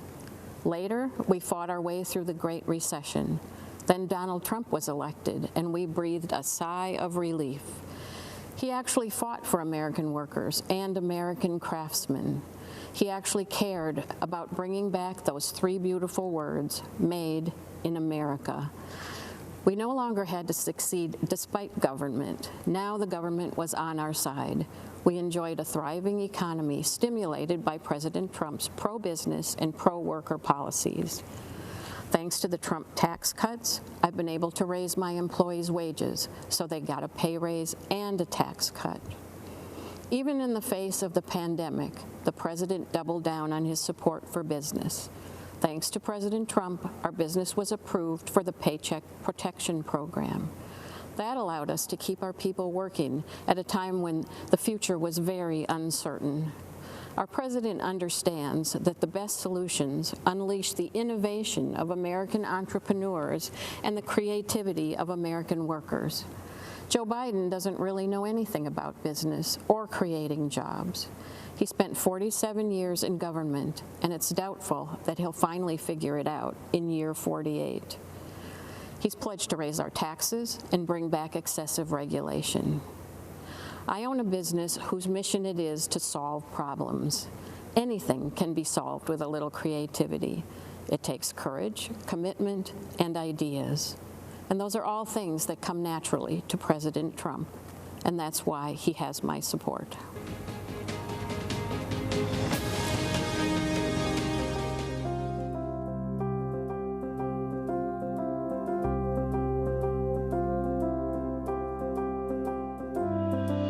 My name is Judy Smith. My name is Manuel Martinez. My name is Claudia Perez. I live in New York City Public Housing. I'm the resident council president for South Jamaica Houses. I am resident council president of Washington Houses, which is in Spanish Harlem. My name is Carmen Quinones, and I'm the president of Douglas Houses, 3,500 strong residents here, and I am a lifelong Democrat. I would really hate to get started on this mayor. Bill de Blasio and the way he has dealt with public housing residents is disgraceful. This mayor has made our lives here, and I think every housing development, very uncomfortable. Under the Trump administration, the New York City Housing Authority has received an influx of cash that it has not seen since 1997. I'm grateful for the spotlight that President Trump is putting on New York City public housing. I think it's wrong that the Democrats put illegal immigrants before Black Americans How is it that we have people waiting on the waiting list for New York City public housing for 10 years or more, but yet we have illegal immigrants living here? Something is wrong with that picture. Since HUD came in with Lynn Patton as the regional director for HUD, it helped us identify some long systemic problems that we are now putting on the table and having discussions on. President Trump's administration have opened their ear and have listened. There's been improvement in public housing. We're very appreciative of this administration that has come and finally shined a light on what's going on and bringing real solutions to a real problem.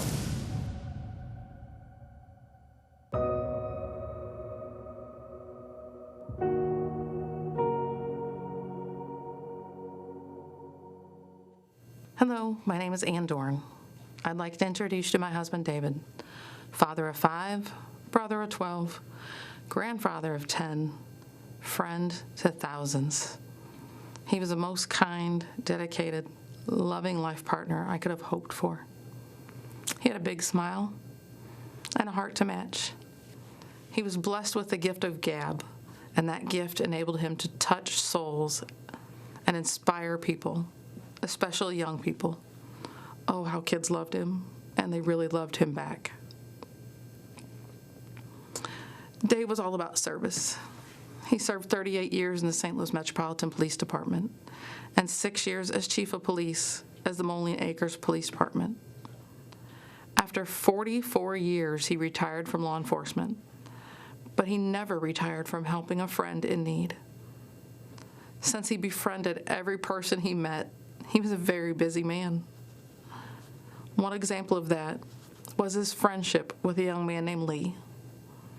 David met him when Lee was just a kid, after members of his family were attacked and murdered. Dave took a special interest in the boy. They bonded, and their friendship grew and remained strong throughout the years. Lee eventually opened a pawn shop.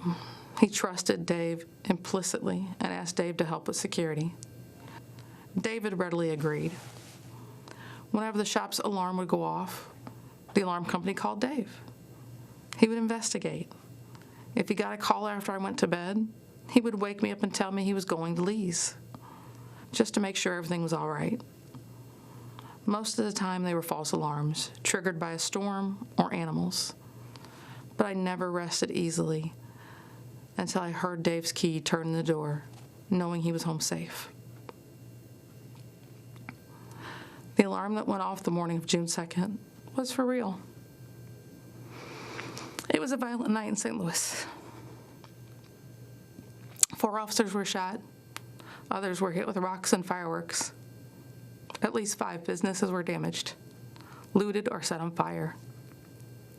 As the officer wellness coordinator and CIT coordinator with the police department, I was keenly aware of the rioting and spent the evening getting ready to mobilize support for officers who were impacted.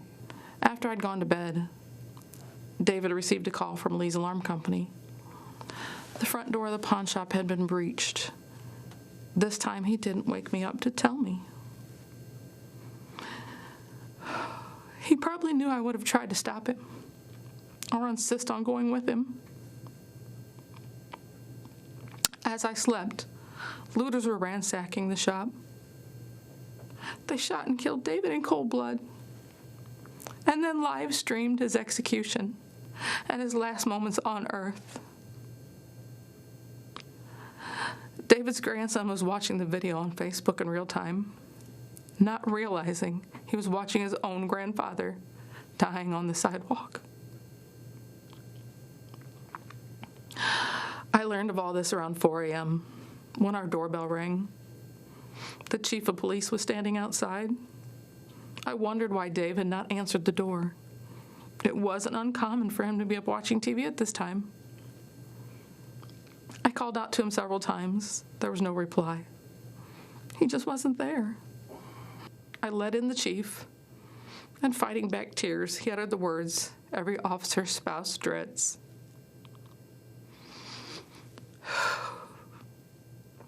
I relive that horror in my mind every single day.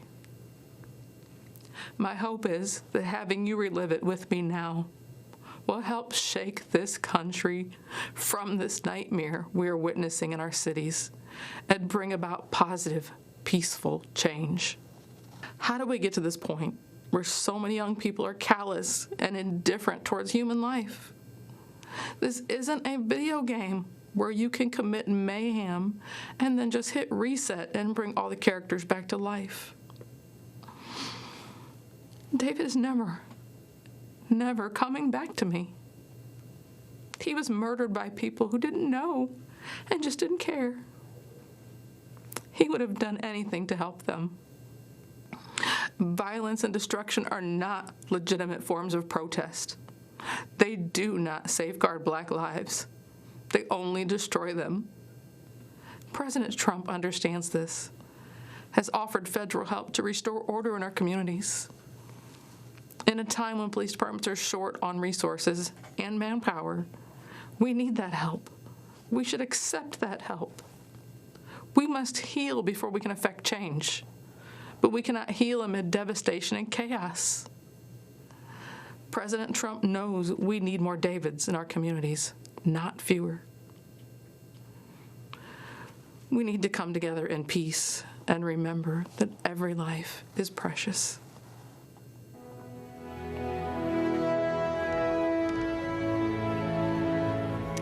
Good evening. I'm Ben Carson, a retired neurosurgeon and a public servant. Before I begin, I'd like to say that our hearts go out to the Blake family and the other families who've been impacted by the tragic events in Kenosha. As Jacob's mother has urged the country, let's use our hearts, our love, and our intelligence to work together to show the rest of the world how humans are supposed to treat each other. America is great when we behave greatly. In order to succeed and change, we must first come together in love of our fellow citizens. History reminds us that necessary change comes through hope and love, not senseless and destructive violence. Abraham Lincoln once said to an America divided that, quote, "Your purpose then, plainly stated, is that you will destroy the government unless you be allowed to construe and enforce the Constitution as you please on all points in dispute between you and us. You will rule or ruin in all events," unquote.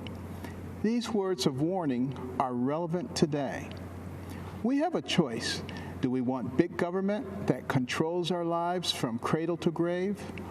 Or do we believe in the power and wisdom of the people and their ability to self-govern with help from a limited federal government? Our president, Donald J. Trump, believes in the people. He is one of us. He makes promises and he keeps them. He is transparent, and we certainly know what he's thinking. He does not submit to political correctness or to its enforcers, the media. He is real. Right now, we need real. We need courage. We can't cower in the corner and hope that no one calls us a name, believing that will keep us safe. That is not courage, and that will not lead us to a good and just place. We must remember all those who sacrificed everything in order to give us freedom, and we must be willing to do the same for those who come after us. President Trump does not dabble in identity politics. He wants everyone to succeed and believes in the adage, "A rising tide lifts all boats." Many on the other side love to incite division by claiming that President Trump is a racist. They could not be more wrong. Years ago, Jesse Jackson gave Donald Trump an award for the economic opportunities he created for Black people. In Palm Beach, Florida, Donald Trump led the crusade to allow blacks and Jews into private clubs and resorts. One of the first things he did as president was bring the Office of Historically Black Colleges and Universities into the White House so that it could get proper attention and financial support. Before the pandemic, African American unemployment was at an all-time low. President Trump accomplished prison reform. He created incentives to encourage investors to become involved with economically deprived areas of America. He strongly supports school choice, fully recognizing that no matter what circumstances a person is born into, they can achieve success with a good education. It was true for me. When my mother forced me to read books about doctors, entrepreneurs, inventors, and scientists, I began to recognize that the person who has the most to do with what happens to you in life is you. My mother always told me, Ben, you can do anything, but I will never allow you to become a victim. It was then that I stopped listening to the people who were trying to convince me that I was a victim and that others were responsible for my victimhood. What is racist is the fact that African Americans have the highest abortion rate. President Trump is the most pro-life president in the country's history. He will continue to fight for those who cannot yet speak. The vision of a shining city up on a hill came from Jesus' Sermon on the Mount. America is that shiny city. We are the beacon of hope for the world. At this moment in time, President Donald Trump is the man with the courage, the vision, and the ability to keep it shining brightly.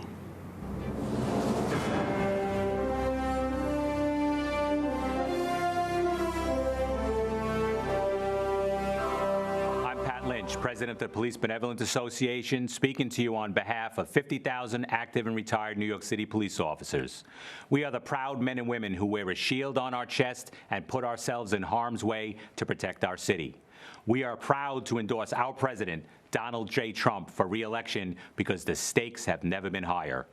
Like cops across the country, we are staring down the barrel of a public safety disaster. More than 1,000 people have been shot in New York City so far this year. Almost 300 have been killed. These are not just numbers, these are real people. A father gunned down while holding his 7-year-old daughter's hand. A beloved neighborhood peacemaker killed by a stray bullet. A 17-year-old who made all the right choices, who worked hard to go to college and earned a sports scholarship, murdered before he can tell his mother the news. A 1-year-old child shot dead in his stroller. Innocent people, innocent lives lost. One tragedy is too many. But every day the number keeps growing. And every day our communities are asking us, why is this happening? The answer is simple. The Democrats have walked away from us. They have walked away from police officers, and they've walked away from the innocent people we protect. Democratic politicians have surrendered our streets and our institutions. The loudest voices have taken control, and our so-called leaders are scrambling to catch up with them.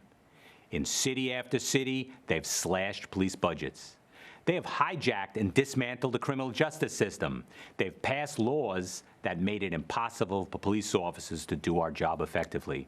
Here's the sad truth that every cop in this country knows. The violence and chaos we're seeing now isn't a side effect. It isn't an unintended consequence. It's actually the goal. The radical left doesn't really want better policing. They don't really care about making the justice system fairer. What they want is no policing. What they want is a justice system that just stops working altogether. In places where Democrats are in power, the radical left is getting exactly what they want, and our country is suffering for it. I've been a New York City police officer for 36 years. I've spent 21 of those years protecting the cops who protect New Yorkers. I've never seen our streets go this bad so quickly. I've never heard from so many cops from every corner of the country who are saying the same thing. Our hands are tied. If we're going to turn the tide and restore law and order, we cannot fall into the left's trap. There is nobody who hates bad cops more than good cops. But that doesn't matter to the radical left.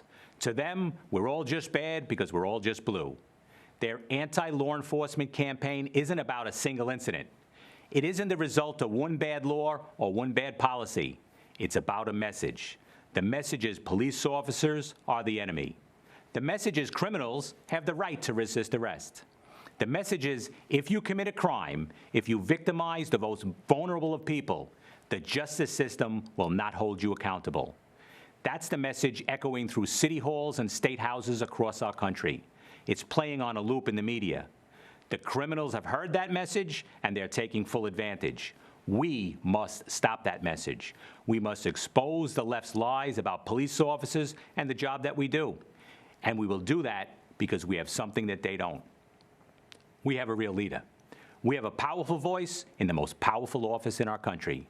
We have President Donald J. Trump. Unlike the Democrats who are running in fear of the mob in the street, President Trump has never apologized for supporting police officers and standing up for law and order. Unlike the Democrats who froze in the face of rioting and looting, President Trump matches his words with his actions. He gives law enforcement the support and the tools we need to go out there and put a stop to it, period. End of story. It has never been harder to be a police officer in this country, but there are two things that keep us going. We look at the victims, the vulnerable, the regular working people who count on us. We keep strapping on our duty belts and bullet-resistant vests because we know we can't let them down.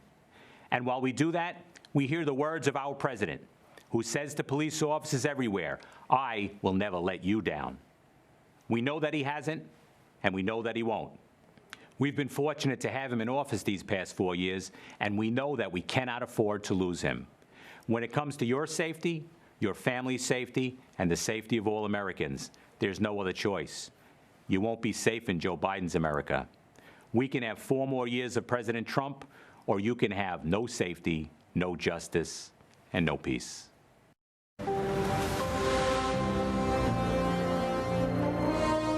Good evening. My name is Rudy Giuliani, and I'm the former mayor of New York City. In 2013, my city elected a self-described progressive Democrat as mayor. New York City, once described as America's crime capital, had become, by the mid-1990s, America's safest large city. Now today, my city is in shock. Murders, shootings, and violent crime are increasing at percentages unheard of in the past. We're seeing the return of rioting and looting. During riots, this Democrat mayor, like others, has often prevented the police from making arrests. And even when arrests are made, liberal, progressive DAs release the rioters so as not to disrupt the rioting. New Yorkers wonder, how did we get overwhelmed by crime so quickly and decline so fast? Don't let Democrats do to America what they have done to New York. Again, the Democrats are urging you to vote for an obviously defective candidate. Biden has changed his principles so often, he no longer has any principles. He's a Trojan horse with Bernie, AOC, Pelosi, Black Lives Matter, and his party's entire left wing, just waiting to execute their pro-criminal, anti-police socialist policies. The whole unprecedented wave of lawlessness began with a truly just cause: the unforgivable police killing of George Floyd in Minneapolis. Peaceful protests began all over the land. The condemnation of the killing was universal, from President Trump to Democrat leaders. It seemed, for a few brief shining moments, Democrat and Republican leaders would come together with a unified proposal to reduce police misconduct. This possibility was very dangerous to the left. They had a president to beat and a country to destroy. And although an agreement on action against police brutality would be very valuable for the country, it would also make President Trump appear to be an effective leader. They could have none of that.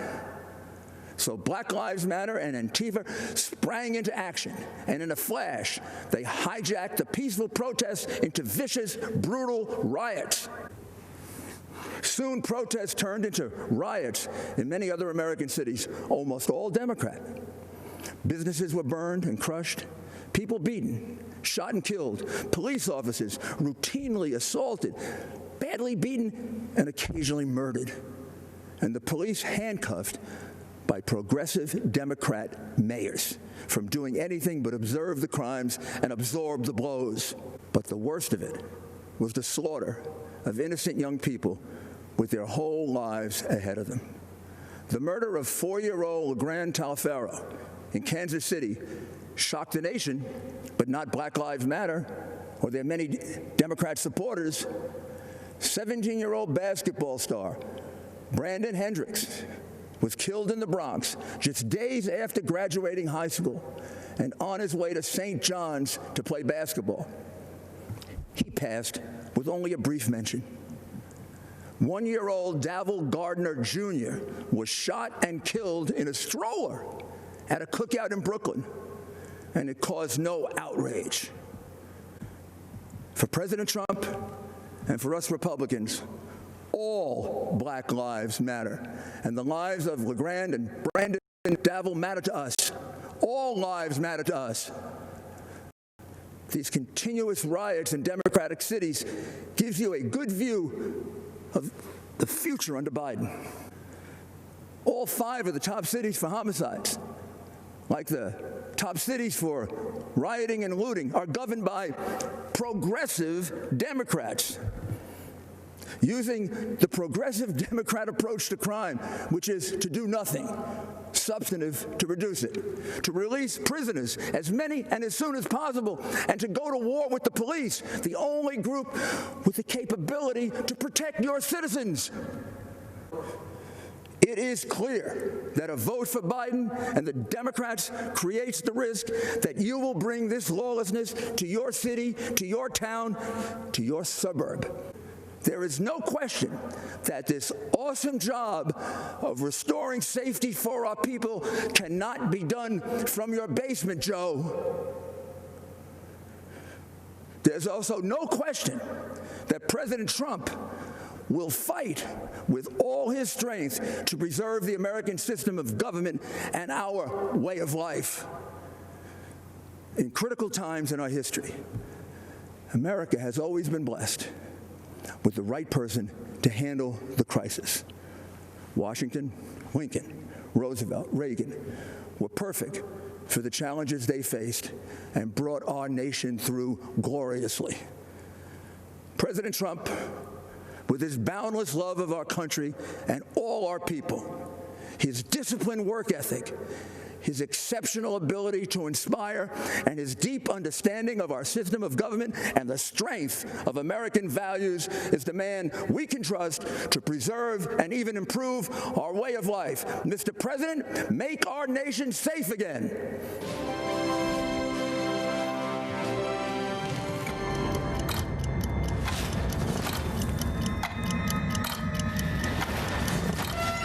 The U.S. attorney announced charges against Dr. Charles Lieber and 2 Chinese nationals today.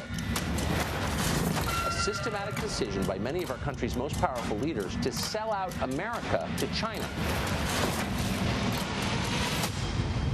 China is going to eat our lunch? Come on, man.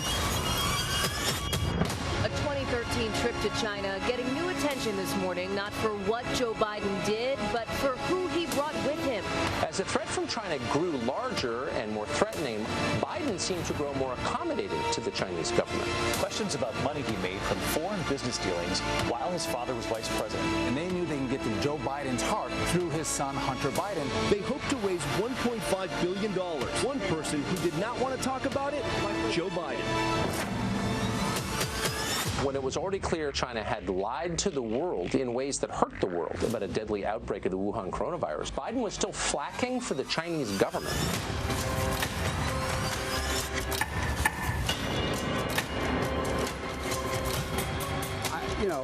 They're not bad folks.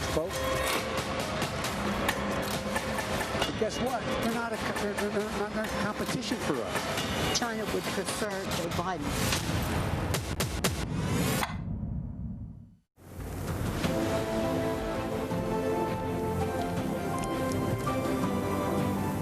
Good evening. I'm Senator Tom Cotton. A lot's changed in 4 years. Back then, we gathered in a rowdy arena. Tonight, you're probably at home, while I stand alone. Stands alone. That was the motto of my old Army unit, the 506th Infantry, the original band of brothers.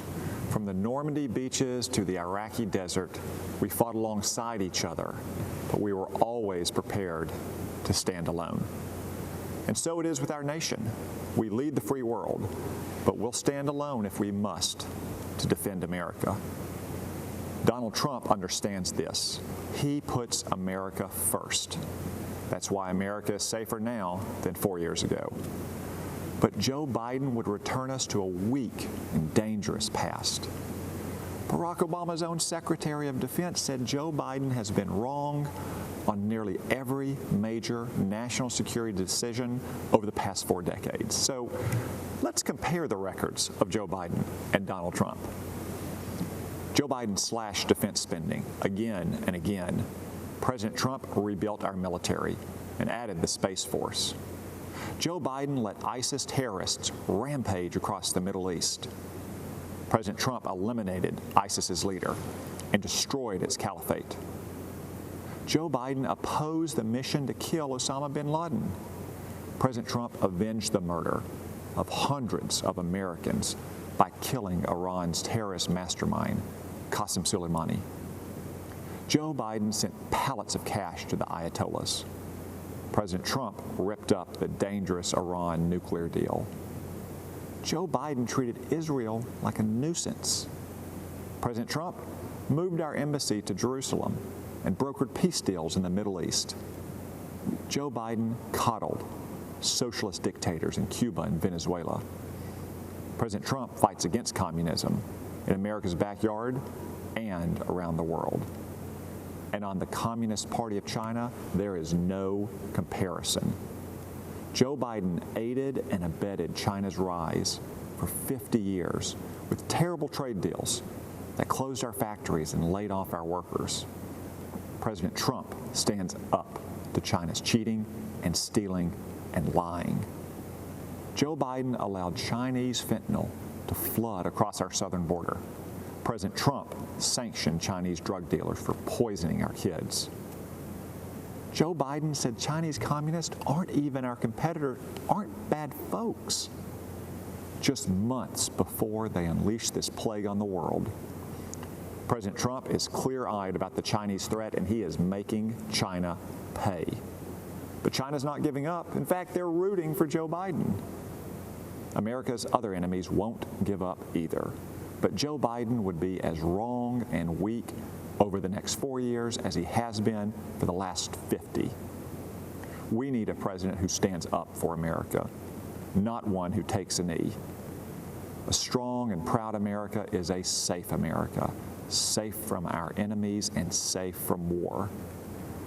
No one who's seen the face of war desires to see it again. Too many of our fellow Americans are already honored at the hallowed grounds of Arlington. But if we want peace, we must be strong. Weakness is provocative. President Trump's strength has kept us out of war. Joe Biden won't stand up for America. Donald Trump will. So this November, let's stand with the president and vote to keep America great.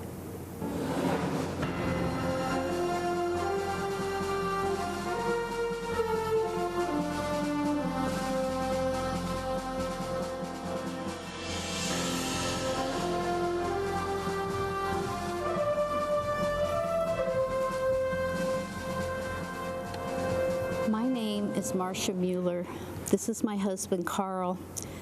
Our daughter, Kayla, was taken as a hostage and murdered by ISIS.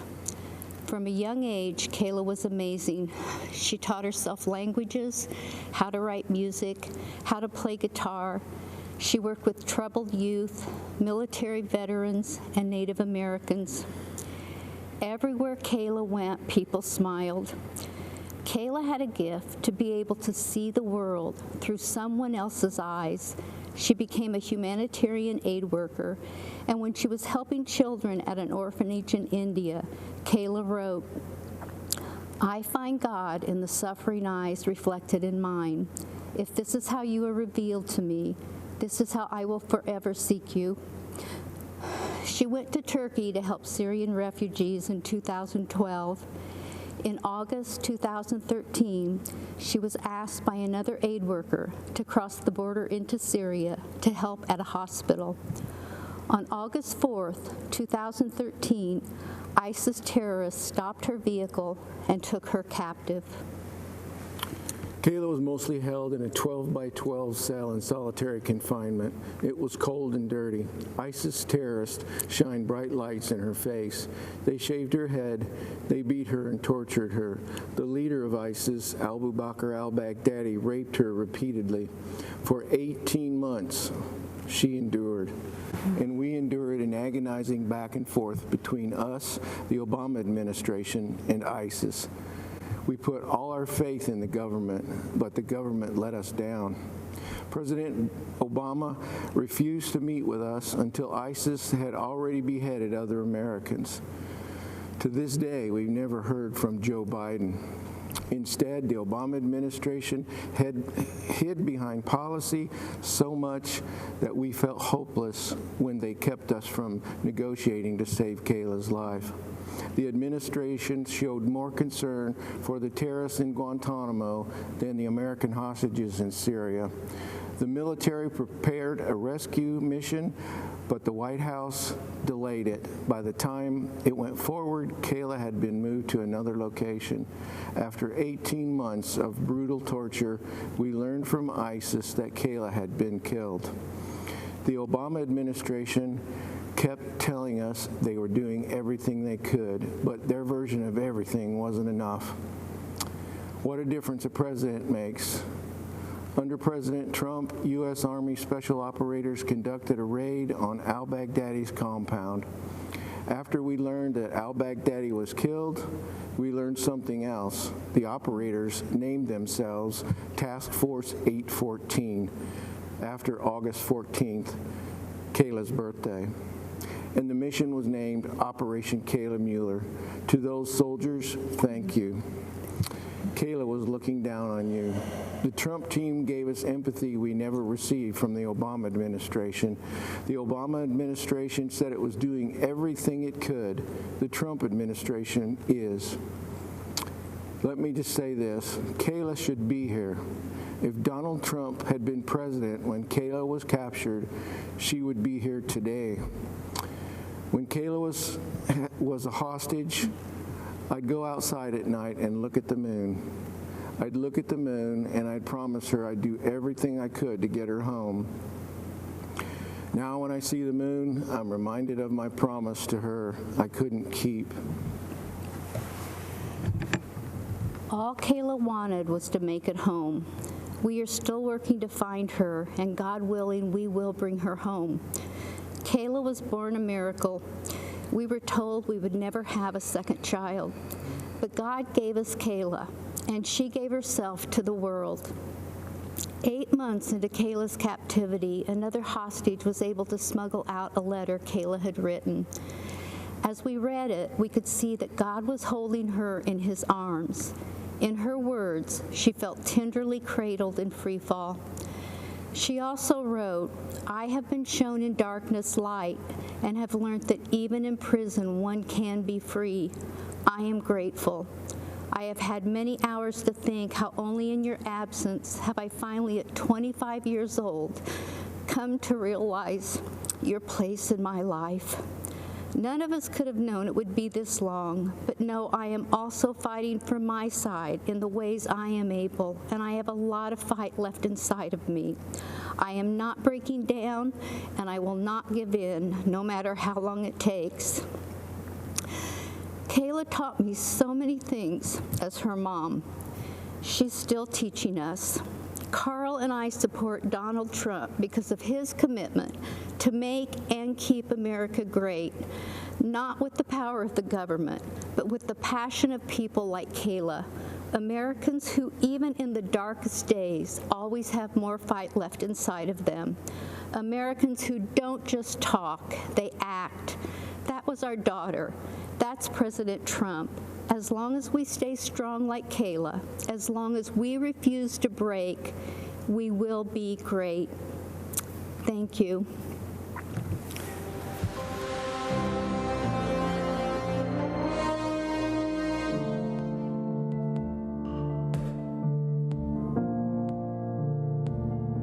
I'm free to hug my family. I'm free to start over. This is the greatest day of my life. My heart is just bursting with gratitude. I want to thank President Donald John Trump. Almost all people said that criminal justice reform would never pass. But we came together as a group, we worked across party lines, and we got it done. I'm an example of a woman who has been given a second chance in life.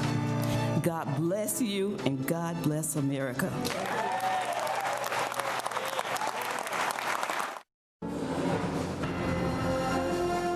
Good evening. I'm Alice Marie Johnson. I was once told that the only way I would ever be reunited with my family would be as a corpse. But by the grace of God and the compassion of President Donald John Trump, I stand before you tonight, and I assure you, I'm not a ghost. I am alive, I am well, and most importantly, I am free. In 1996, I began serving time in prison, life plus 25 years. I had never been in trouble. I was a first-time nonviolent offender. What I did was wrong.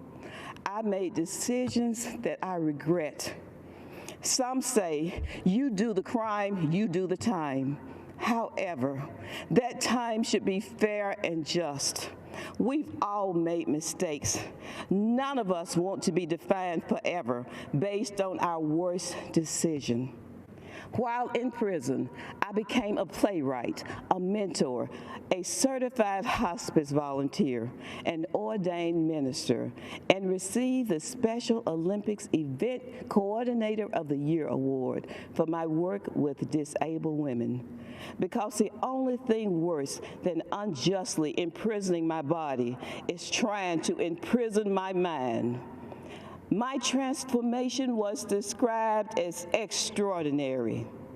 Truth is, there are thousands of people just like me who deserve the opportunity to come home. I never stopped fighting for my freedom. My Christian faith and the prayers of so many kept hope alive. When President Trump heard about me, about the injustice of my story, he saw me as a person. He had compassion, and he acted. Free in body thanks to President Trump, but free in mind thanks to the Almighty God. I couldn't believe it. I always remembered that God knew my name, even in my darkest hour, but I never thought a president would. When I was released on June 6, 2018, I ran across that road and hugged my grandchildren for the first time. I'll never forget that feeling. And then I remembered the promise I had made to the men and women I left behind, that I would never stop fighting for them, and I haven't. I'm using my voice to tell their stories, and I pray that my face reminds you of those forgotten faces. 6 months after President Trump granted me a second chance, he signed the First Step Act into law. It was real justice reform, and it brought joy, hope, and freedom to thousands of well-deserving people. I hollered, hallelujah! My faith in justice and mercy was rewarded. Imagine getting to hug your loved ones again, and to think this first step meant so much to so many. I can't wait because we're just getting started. The nearly 22 years I spent in prison were not wasted. God had a purpose and a plan for my life. I was not delayed or denied. I was destined for such a time as this. I pray that you will not just hear this message, but that you will be inspired by my story, and your compassion will lead you to take action for those who are forgotten. That's what our president, Donald Trump, did for me. And for that, I will be forever grateful. God bless you. God bless President Trump. And God bless America. Thank you.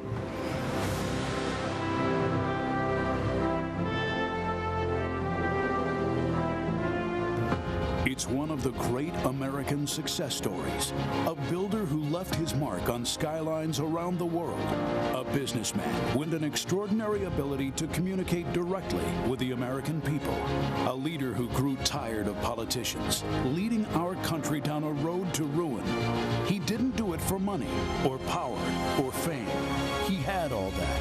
He did it because of his love for our great country. And we will make America great again. Donald J. Trump beat the odds, smashed the establishment, and won the presidency for the American people. Donald Trump has defeated Hillary Clinton to become president-elect. Hillary Clinton has called Donald Trump to concede the race. It has been a stunning night. It has been a historic night. Washington, D.C., the establishment is terrified, and they should be. They were all of them wrong, making this one of the greatest upsets in American political history.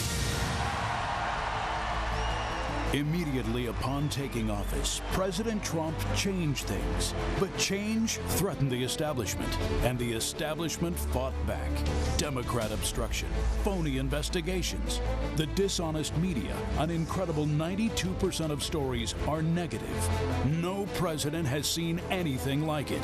Despite everything they threw at him, President Trump delivered for the American people, and he delivered like never before.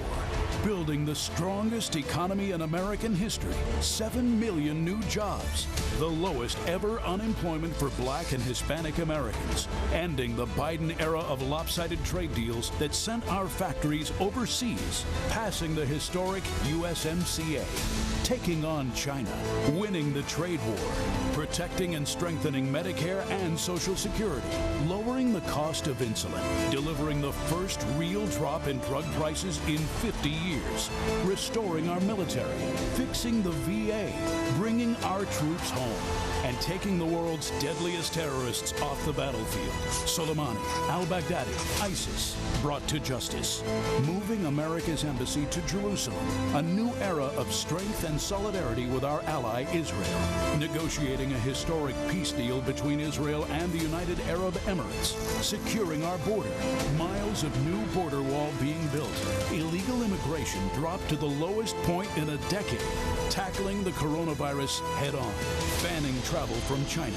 Mobilizing government, business, and the American people to manufacture masks, ventilators, and medical supplies. And launching Operation Warp Speed, an unprecedented effort to develop a vaccine to eradicate the coronavirus from the face of the earth in record time.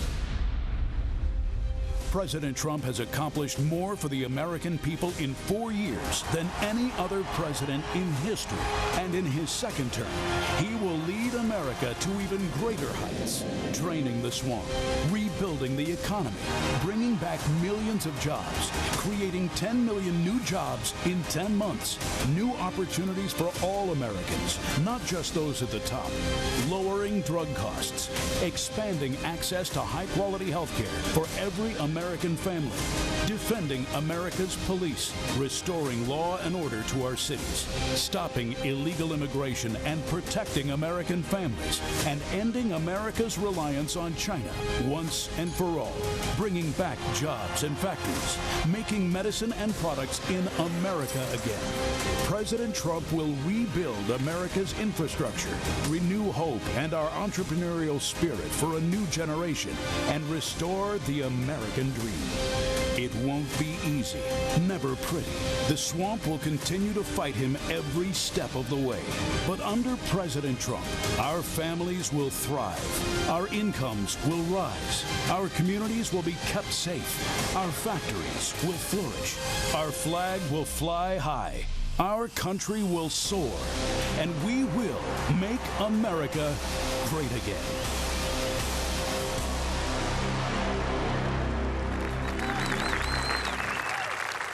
Ladies and gentlemen, please welcome Ivanka Trump.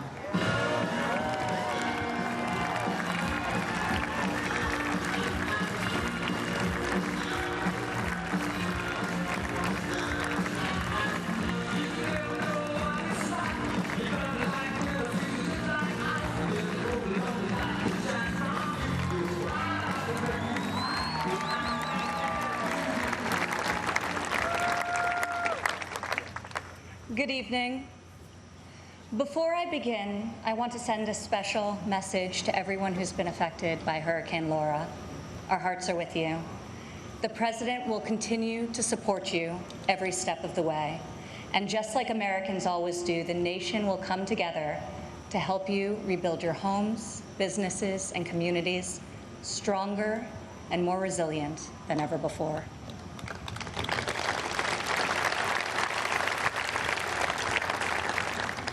Four years ago, I introduced to you a builder, an entrepreneur, an outsider, and the people's nominee for President of the United States. Tonight, I stand before you as the proud daughter of the people's president.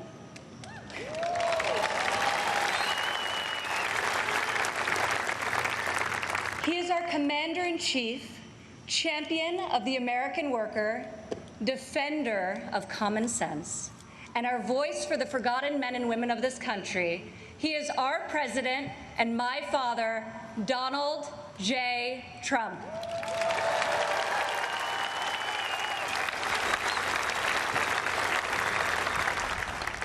This evening, I want to tell you about the leader I know and the moments I wish every American could see. I want to tell you the story of a president who is fighting for you from dawn to midnight, when the cameras have left, the microphones are off, and the decisions really count. When Jared and I moved with our 3 young children to Washington, we didn't exactly know what we were in for, but our kids loved it from the start. My son, Joseph, promptly built Grandpa a Lego replica of the White House. The president still displays it on the mantle in the Oval Office right over there so that he can show world leaders, just so they know he has the greatest grandchildren on earth. I agree. Over the last 4 years, we've learned a lot. I've seen in Washington it's easy for politicians to survive if they silence their convictions and skip the hard fights. I couldn't believe so many politicians actually prefer to complain about a problem rather than fix it. I was shocked to see people leave major challenges unsolved so they can blame the other side, campaign on the same issue in the next election. But Donald Trump did not come to Washington to win praise from the Beltway elites. Donald Trump came to Washington for one reason and one reason alone: to make America great again.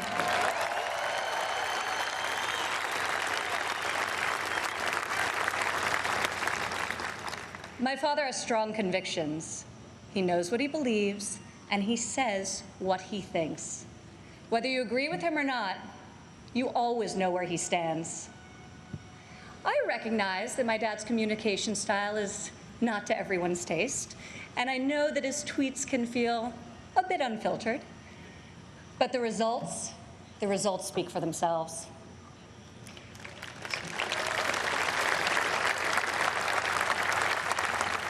He is so unapologetic about his beliefs that he has caused me and countless Americans to take a hard look at our own convictions and ask ourselves, what do we stand for?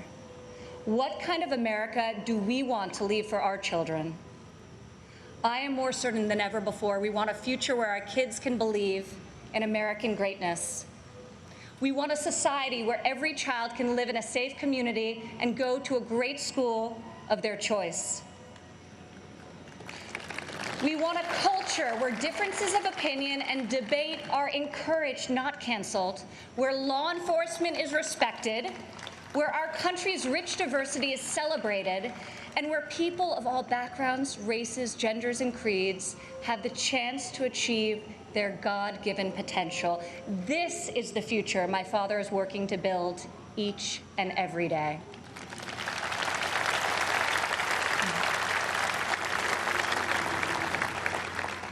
Building, after all, is what he's done his whole life.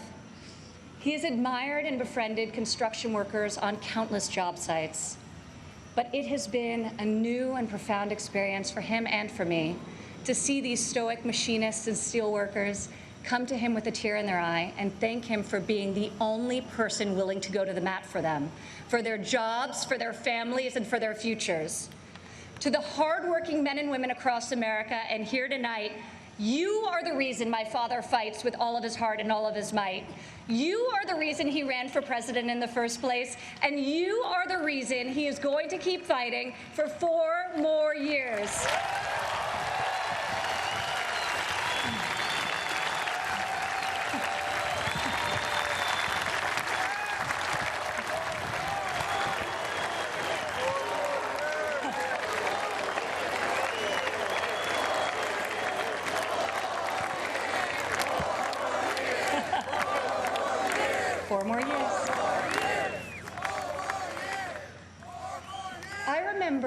One evening in early February of 2018, we were in the Oval Office with my father's top economic advisors, and the president was pushing to keep the promise he made to renegotiate the bad trade deals that had gutted millions of middle-class jobs. Most of his advisors argued that the economy was so strong following our historic tax and regulatory cuts that it didn't make sense to risk rocking the boat. After the meeting, as I walked with my father back towards the residence, he said, "You know, the reason this has never been done before is because our leaders haven't had the guts.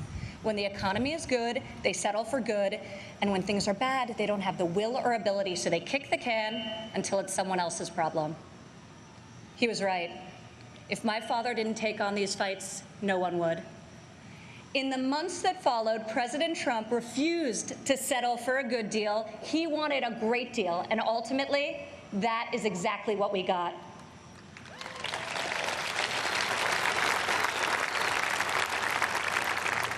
I remember each time he was updated on the progress of the new trade deal with Mexico and Canada, he would say, "Don't let down those dairy farmers I met in Wisconsin. I don't want them to like this deal. I want them to love it."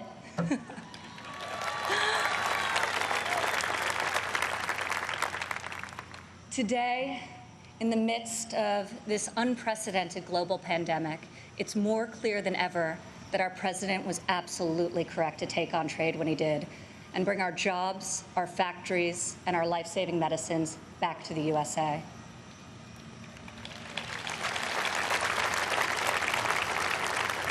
As our nation endures this grave trial, I pray for the families who are mourning the loss of a loved one, for those who are battling COVID-19, and for the first responders and the healthcare heroes who remain on the front line of this fight. The grief, sorrow, and anxiety during this time is felt by all. I've been with my father, and I've seen the pain in his eyes when he receives updates on the lives that have been stolen by this plague. I have witnessed him make some of the most difficult decisions of his life. I sat with him in the Oval Office as he stopped travel to Europe. I watched him take the strongest, most inclusive economy in a lifetime, the lowest unemployment in a half century, and the highest wage increase for working families in decades, and close it down to save American lives. It is why our president rapidly mobilized the full force of government and the private sector to produce ventilators within weeks, to build the most robust testing system in the world, and to develop safe and effective treatments, and very, very soon a vaccine. My father isn't deterred by defeatist thinkers. The word impossible, well, it only motivates him. Donald Trump rejects the cynical notion that this country's greatest achievements are behind us. He believes that nothing is beyond our reach and that the best is yet to come.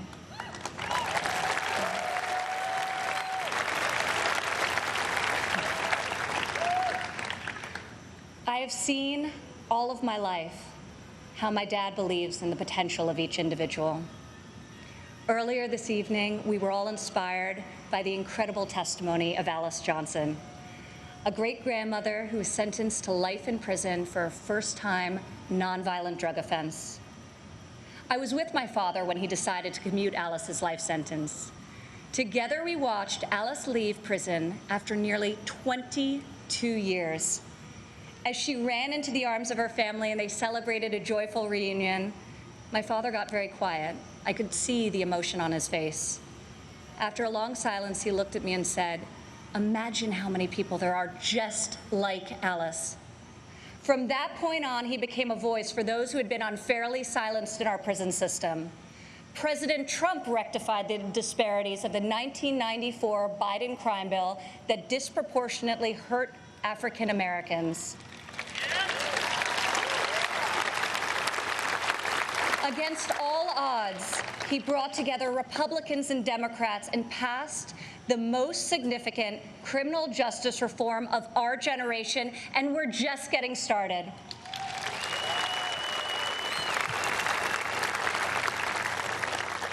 My father did not campaign on this issue.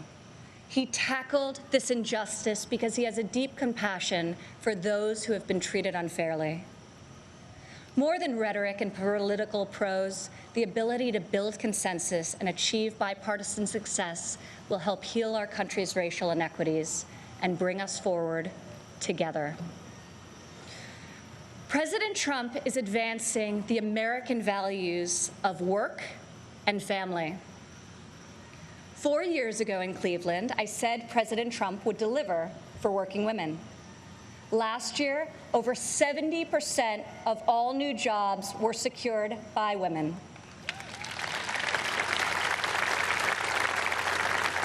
Four years ago, I told you my father would focus on making childcare affordable and accessible. In President Trump's first term, we secured the largest ever increase for childcare funding, giving more than 800,000 low-income families great childcare at a cost they can afford. As part of Republican tax cuts, in 2019 alone, our child tax credit put over $2,000 into the pockets of 40 million American families. Democrat politicians recently introduced a plan to increase the child tax credit. Yet when I was fighting less than 3 years ago at the president's direction to get Congress to double the child tax credit, not a single Democrat voted to pass the law. We got it done anyway.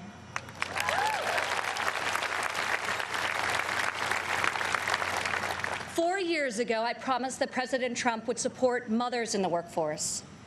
In his first year in office, he signed into law the first ever national paid leave tax credit. Today, 8 million more Americans have access to this benefit.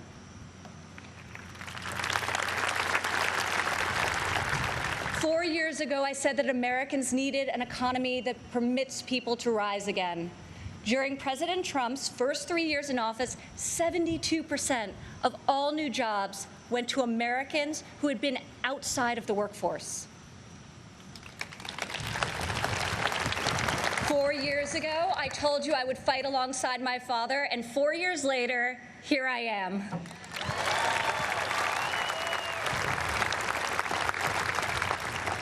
Many of the issues my father has championed are not historically Republican priorities.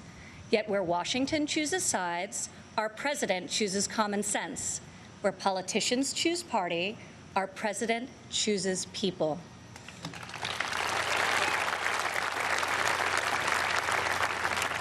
Since the day he took the oath of office, I've watched my father take on the failed policies of the past and do what no leader has done before.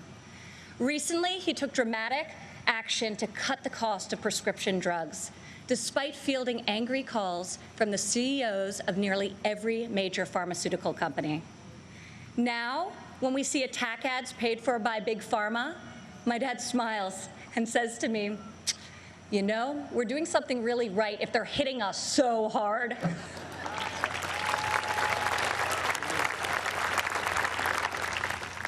This spring, our president saw that American crops were going to waste because food supply chains were disrupted by the virus. He directed Secretary Perdue and me to find a way to get this nutritious food, fresh fruit, vegetables, meat, and dairy, to families most in need. Within a matter of days, we launched the Farmers to Family Food Box program, which has now delivered over 100 million meals into the hands of American families.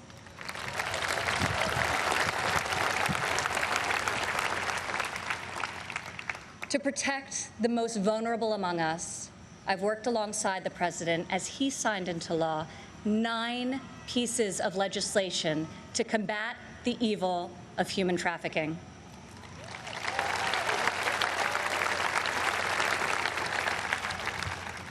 I've stood by my father's side at Dover Air Force Base as he's received our fallen heroes, and each time it has steeled his resolve to finally stop the endless foreign wars.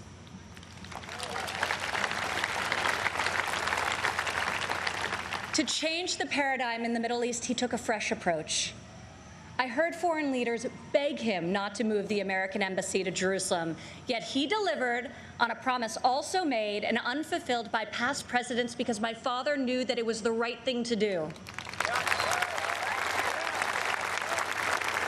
Defying all expectations, just weeks ago, he rewrote history again by making a peace agreement in the Middle East, the biggest breakthrough in a quarter century.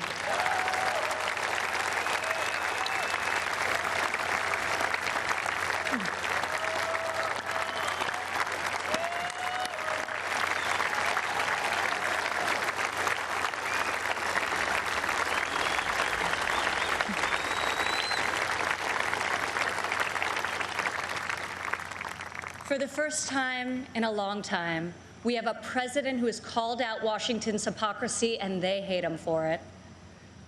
Dad, people attack you for being unconventional, but I love you for being real, and I respect you for being effective. Our president refuses to surrender his beliefs to score point with the political elite. To my father, you are the elite. You are the only people he cares about scoring points with.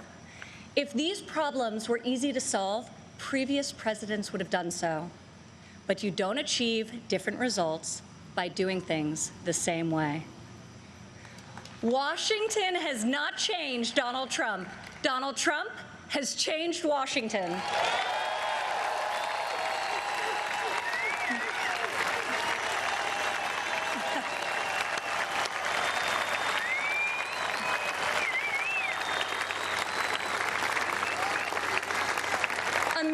Doesn't need another empty vessel who will do whatever the media and the fringe of his party demands. Now more than ever, America needs 4 more years of a warrior in the White House.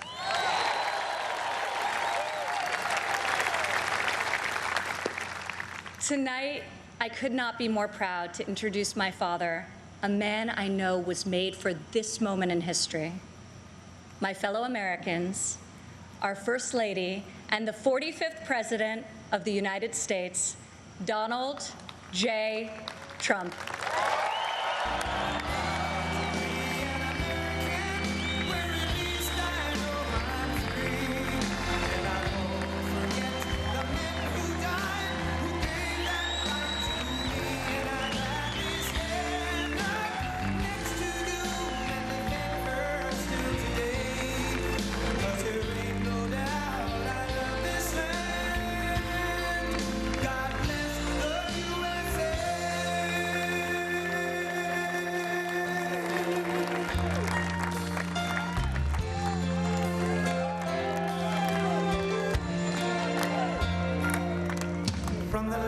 plains of Minnesota to the hills of Tennessee, across the plains of Texas, from sea to shining sea, from Detroit down to Houston and New York to LA, where there's pride in every American heart, and it's time to stand and say,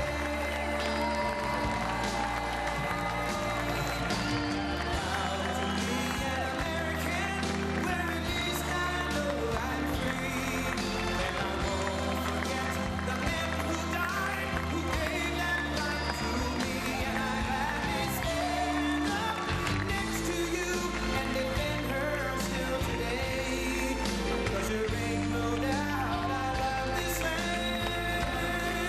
God bless the USA.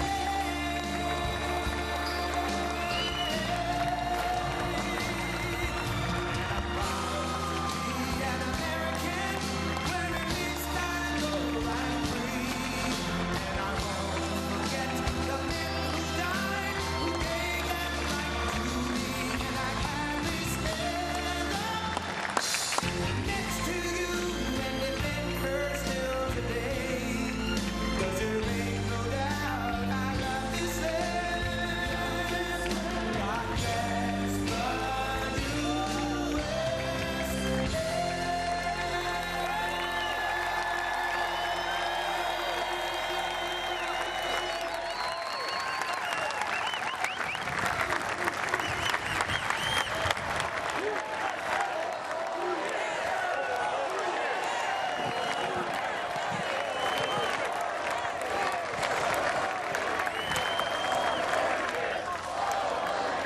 Thank you very much. Thank you very much. Thank you. Thank you very much. Friends, delegates, and distinguished guests, please. I stand before you tonight, honored by your support, proud of the extraordinary progress we have made together over the last 4 incredible years, and brimming with confidence in the bright future we will build for America over the next 4 years.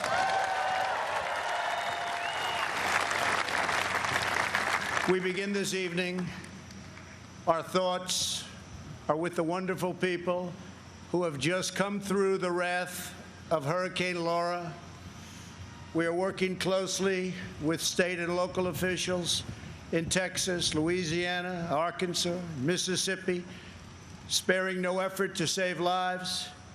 While the hurricane was fierce, one of the strongest to make landfall in 150 years, the casualties and damage were far less than thought possible only 24 hours ago. And this is due to the great work of FEMA, law enforcement, and the individual states. I will be going this weekend, and congratulations. Thank you for that great job out there. We really appreciate it. We are one national family, and we will always protect, love, and care for each other. Here tonight are the people who have made my journey possible and filled my life with so much joy. For her incredible service to our nation and its children, I want to thank our magnificent First Lady.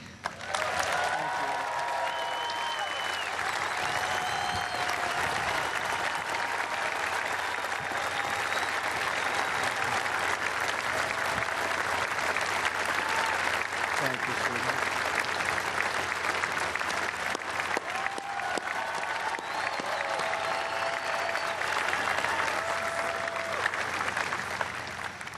I also want to thank my amazing daughter, Ivanka, for that introduction, and to all of my children. Ivanka, please stand up. Great job. And to all of my children and grandchildren, I love you more than words can express. I know Brother Robert is looking down on us right now from heaven. He was a great brother and was very proud of the job we are all doing. Thank you. We love you, Robert. Let us also take a moment to show our profound appreciation for a man who has always fought by our side and stood up for our values, a man of deep faith and steadfast conviction, our Vice President Mike Pence.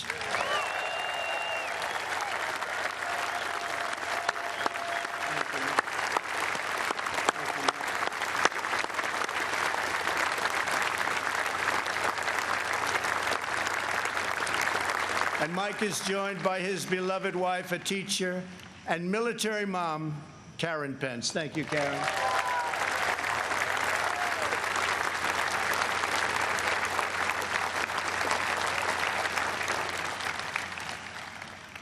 My fellow Americans, tonight, with a heart full of gratitude and boundless optimism, I profoundly accept this nomination for President of the United States.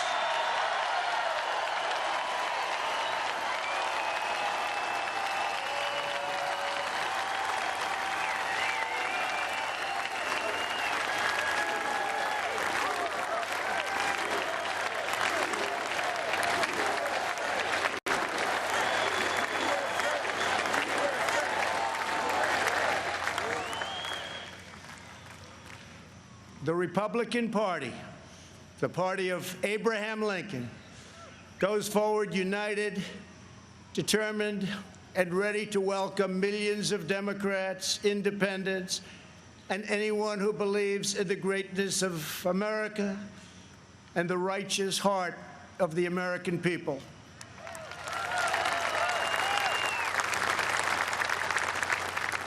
In a new term as president, we will again build the greatest economy in history, quickly returning to full employment, soaring incomes, and record prosperity.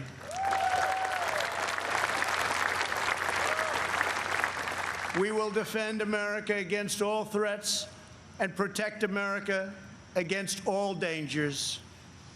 We will lead America into new frontiers of ambition and discovery, and we will reach for new heights of national achievement. We will rekindle new faith in our values, new pride in our history, and a new spirit of unity that can only be realized through love for our great country.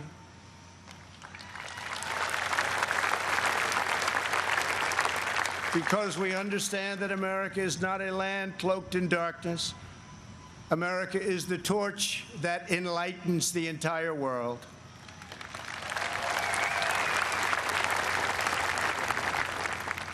Gathered here at our beautiful and majestic White House, known all over the world as the People's House, we cannot help but marvel at the miracle that is our great American story. This has been the home of larger-than-life figures like Teddy Roosevelt and Andrew Jackson, who rallied Americans to bold visions of a bigger and brighter future. Within these walls lived tenacious generals like President Grant and Eisenhower, who led our soldiers in the cause of freedom. From these grounds, Thomas Jefferson sent Lewis and Clark on a daring expedition to cross a wild and uncharted continent. In the depths of a bloody civil war, President Abraham Lincoln looked out these very windows upon a half-completed Washington Monument and asked God, in his providence, to save our nation. 2 weeks after Pearl Harbor, Franklin Delano Roosevelt welcomed Winston Churchill, and just inside, they set our people on a course to victory in the Second World War. In recent months, our nation and the entire planet has been struck by a new and powerful, invisible enemy. Like those brave Americans before us, we are meeting this challenge. We are delivering life-saving therapies and will produce a vaccine before the end of the year, or maybe even sooner.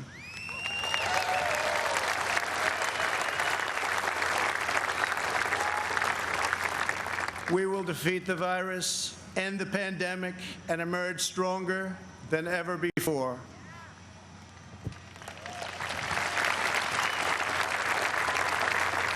What united generations past was an unshakable confidence in America's destiny and an unbreakable faith in the American people. They knew that our country is blessed by God and has a special purpose in this world.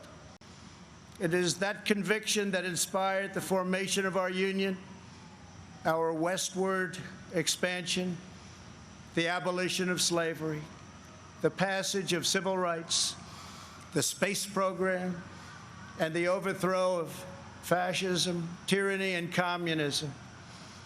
This towering American spirit has prevailed over every challenge and lifted us to the summit of human endeavor. And yet, despite all of our greatness as a nation, everything we have achieved is now in danger. This is the most important election in the history of our country.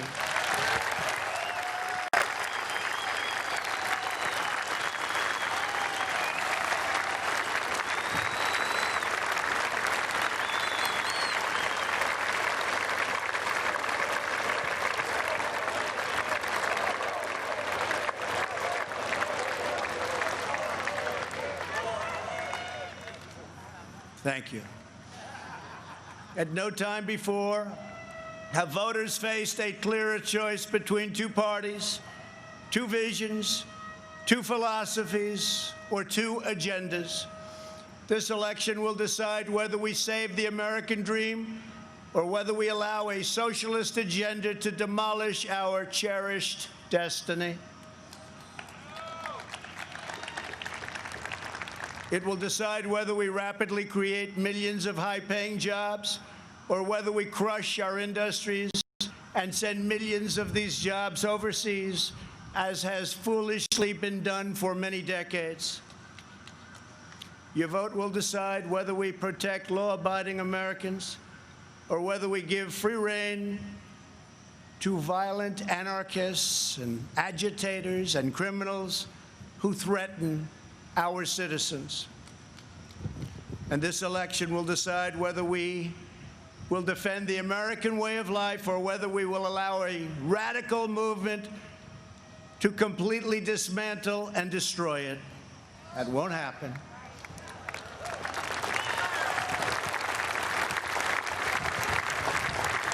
At the Democrat National Convention, Joe Biden and his party repeatedly assailed America as a land of racial, economic, and social injustice.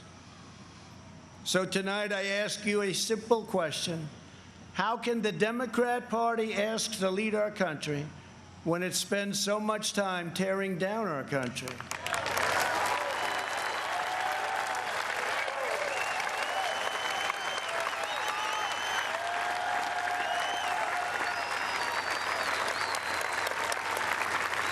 In the left's backward view, they do not see America as the most free, just, and exceptional nation on earth.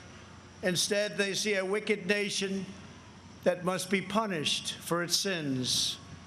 Our opponents say that redemption for you can only come from giving power to them. This is a tired anthem spoken by every repressive movement throughout history. But in this country, we don't look to career politicians for salvation. In America, we don't turn to government to restore our souls. We put our faith in Almighty God.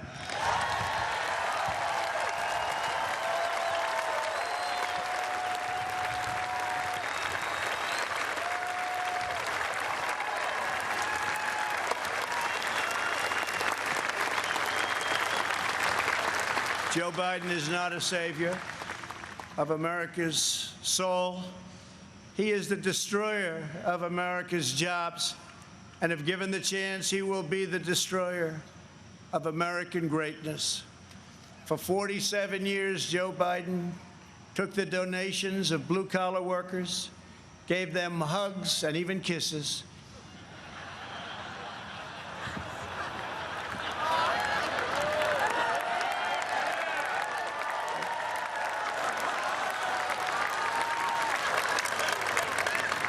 and told them he felt their pain. And then he flew back to Washington and voted to ship our jobs to China and many other distant lands.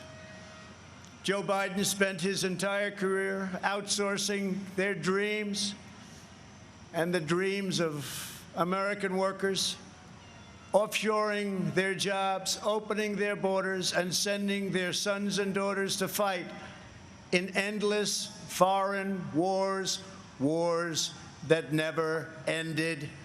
4 years ago, I ran for president because I could not watch this betrayal of our country any longer. I could not sit by as career politicians let other countries take advantage of us on trade, borders, foreign policy, and national defense. Our NATO partners, as an example, were very far behind in their defense payments. But at my strong urging, they agreed to pay $130 billion more a year, the first time in over 20 years that they upped their payments.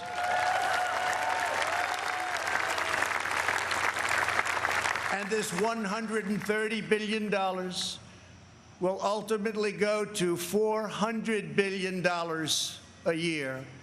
And Secretary General Stoltenberg, who heads NATO, was amazed after watching for so many years and said that President Trump did what no one else was able to do. Thank you.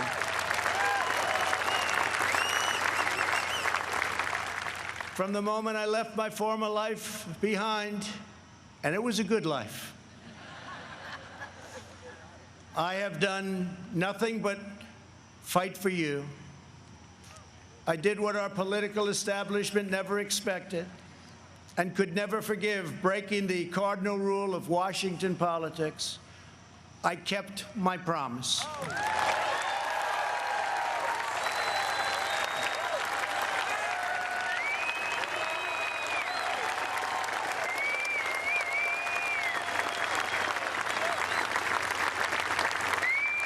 Together, we have ended the rule of the failed political class, and they are desperate to get their power back by any means necessary. You've seen that.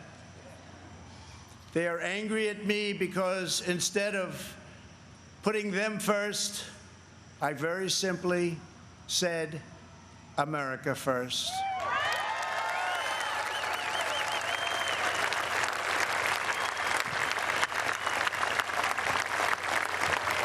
Thank you.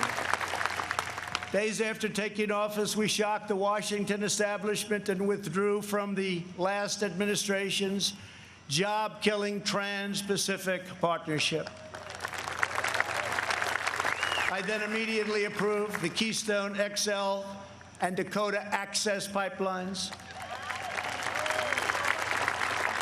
ended the unfair and very costly Paris Climate Accord, and secured for the first time American energy independence.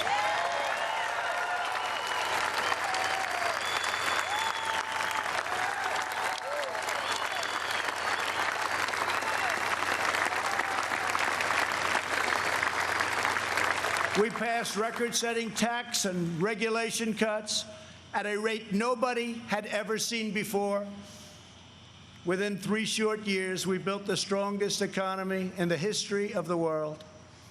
Washington insiders asked me not to stand up to China. They pleaded with me to let China continue stealing our jobs, ripping us off, and robbing our country blind. But I kept my word to the American people. We took the toughest, boldest, strongest, and hardest hitting action against China in American history by far.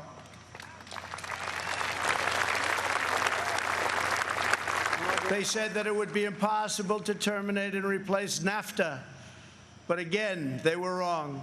Earlier this year, I ended the NAFTA nightmare and signed the brand new U.S.-Mexico-Canada agreement into law.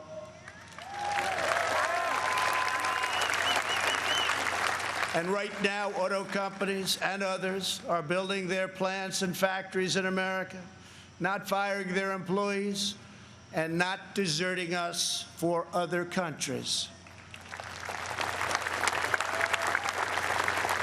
In perhaps no area did the Washington special interests try harder to stop us than on my policy of pro-American immigration. But I refuse to back down, and today America's borders are more secure than ever before.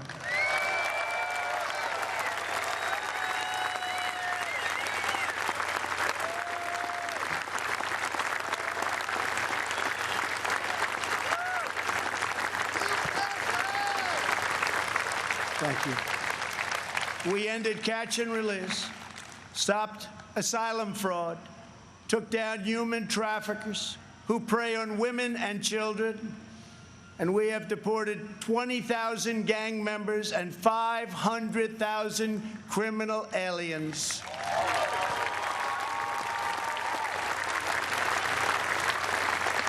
We have already built 300 miles of border wall, and we are adding 10 new miles every single week. The wall will soon be complete, and it is working beyond our wildest expectations.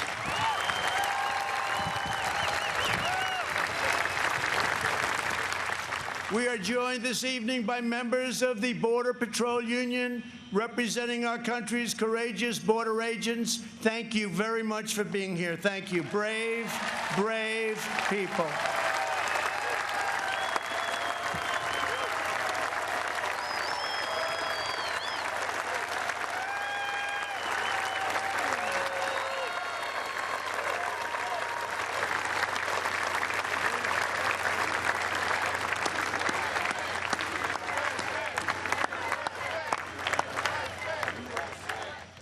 You see, this country loves our law enforcement. They do. They do. They really do. Love and respect.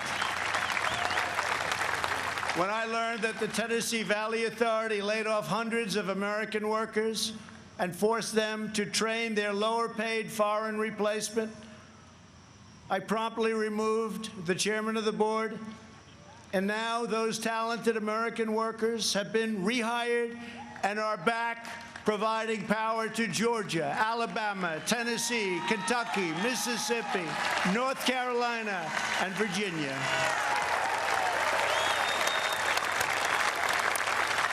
They have their old jobs back, and some are here with us this evening. Please stand. You went through a lot. Please stand. Thank you. Thank you very much. You've been through a lot. Thank you very much. Last month, I took on Big Pharma. You think that's easy? It's not. And signed orders that will massively lower the cost of your prescription drugs and give critically ill patients access to life-saving cures. We passed the decades-long-awaited right to try.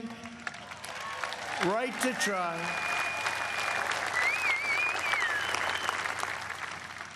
We also passed VA accountability and VA choice. Our great veterans, we're taking care of our veterans. 91% approval rating this month, the VA, given by our veterans. First time anything like that's ever happened. By the end of my first term, we will have approved more than 300 federal judges, including 2 great new Supreme Court justices.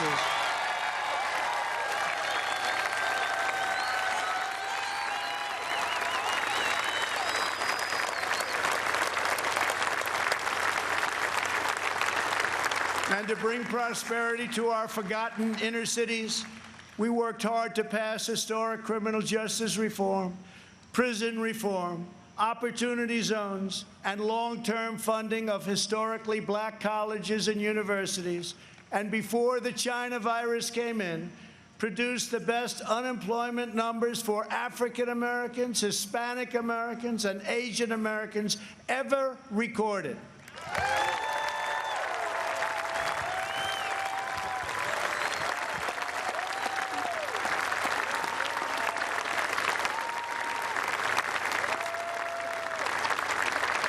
And I say very modestly that I have done more for the African American community than any president since Abraham Lincoln, our first Republican president.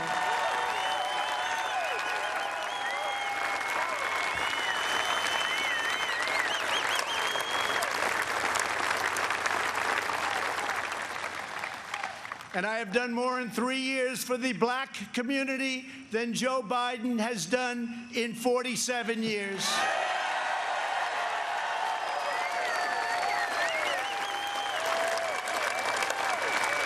And when I'm reelected, the best is yet to come.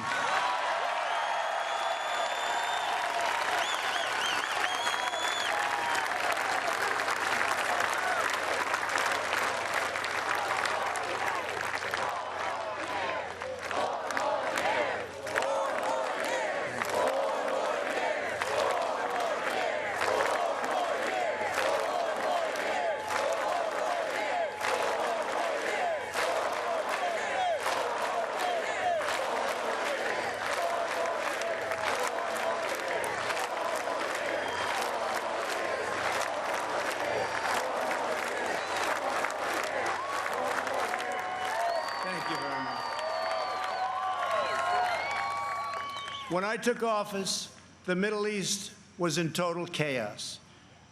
ISIS was rampaging, Iran was on the rise, and the war in Afghanistan had no end in sight. I withdrew from the terrible one-sided Iran nuclear deal. Unlike many presidents before me, I kept my promise, recognized Israel's true capital, and moved our embassy to Jerusalem.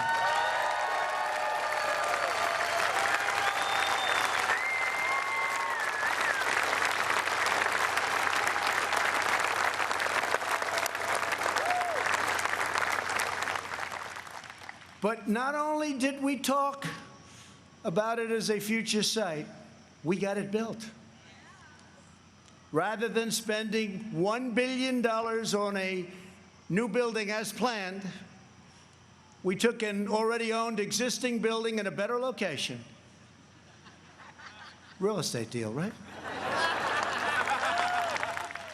And opened it at a cost of less than $500,000.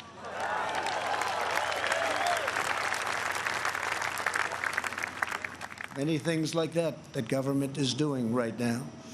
We also recognized Israeli sovereignty over the Golan Heights. And this month we achieved the first Middle East peace deal in 25 years. Thank you to UAE. Thank you to Israel.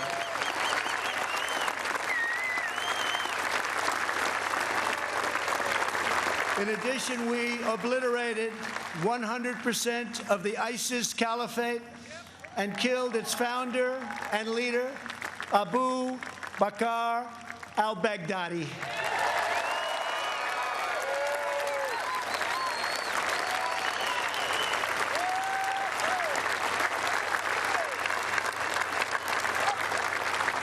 Then, in a separate operation, we eliminated the world's #1 terrorist by far, Qasem Soleimani.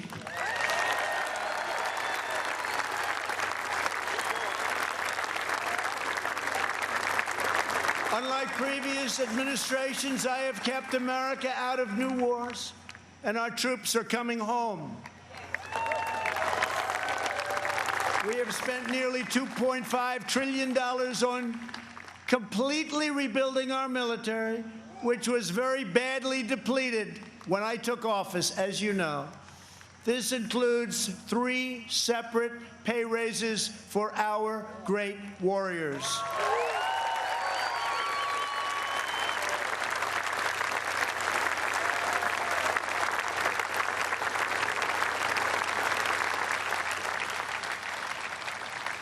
We also launched the Space Force, the first new branch of the United States military since the Air Force was created almost 75 years ago.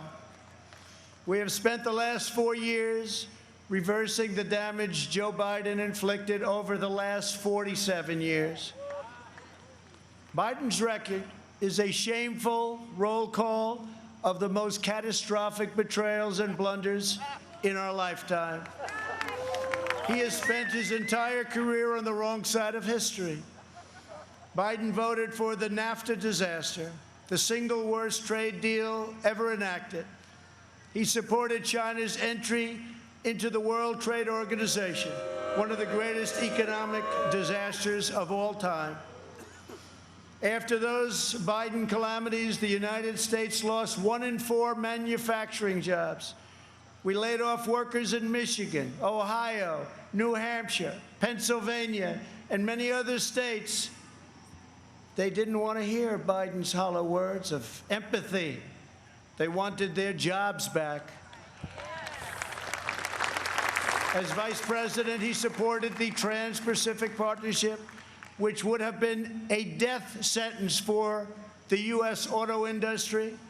He backed the horrendous South Korea trade deal, which took many jobs from our country and which I've reversed and made a great deal for our country. He repeatedly supported mass amnesty for illegal immigrants. He voted for the Iraq War. He opposed the mission to take out Osama bin Laden. He opposed killing Soleimani. He oversaw the rise of ISIS and cheered the rise of China as a positive development for America and the world, some positive development. That's why China supports Joe Biden and desperately wants him to win. I can tell you that upon very good information. China would own our country if Joe Biden got elected. Unlike Biden, I will hold them fully accountable for the tragedy that they caused all over the world.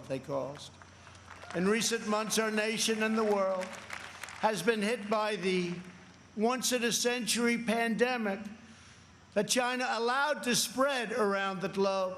They could have stopped it, but they allowed it to come out. We are grateful to be joined tonight by several of our incredible nurses and first responders. Please stand and accept our profound thanks and gratitude.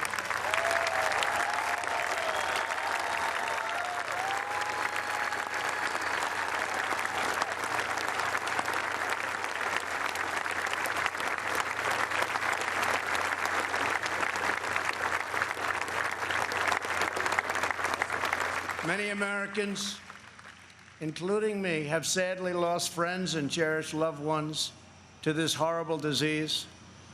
As one nation, we mourn, we grieve, and we hold in our hearts forever the memories of all of those lives that have been so tragically taken, so unnecessary.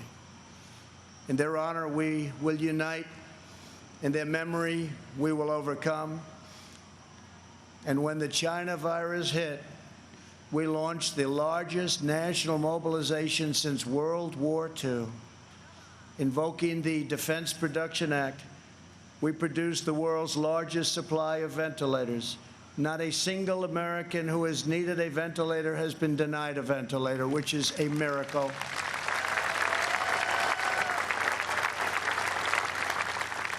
Good job heading the task force by our great Vice President. Thank you very much, Mike. Please stand up.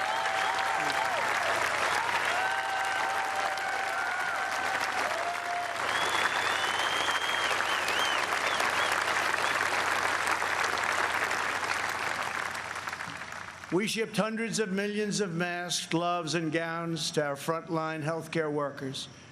To protect our nation's seniors, we rushed supplies, testing kits, and personal to nursing homes. We gave everything you can possibly give, and we're still giving it because we're taking care of our senior citizens.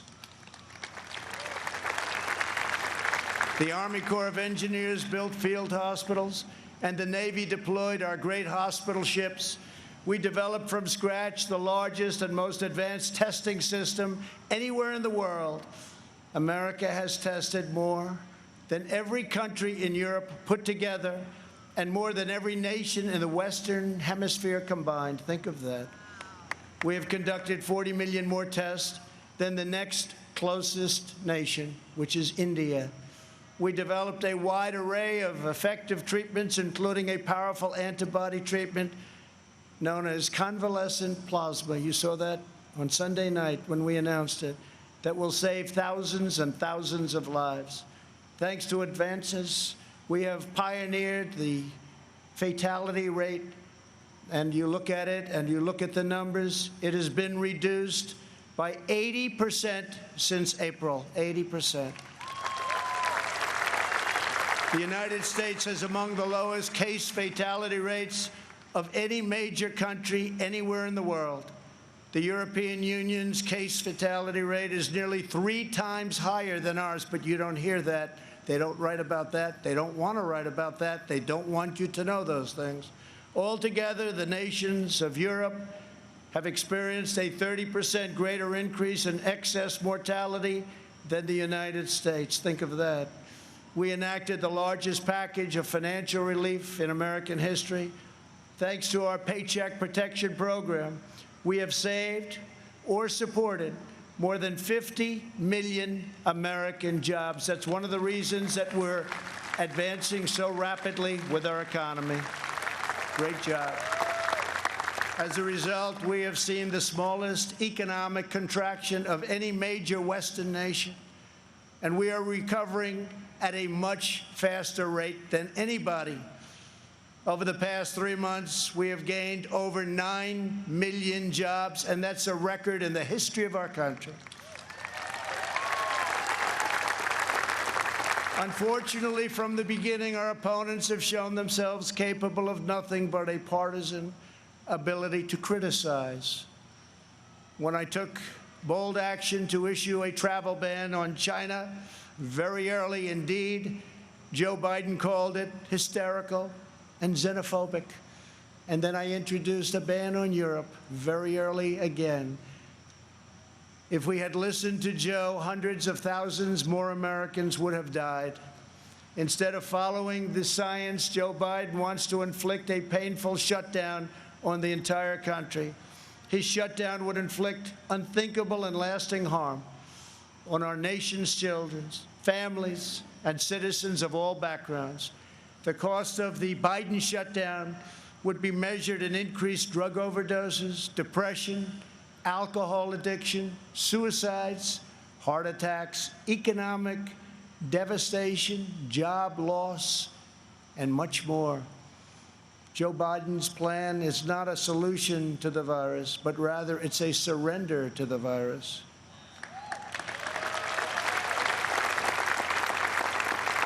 My administration has a very different approach.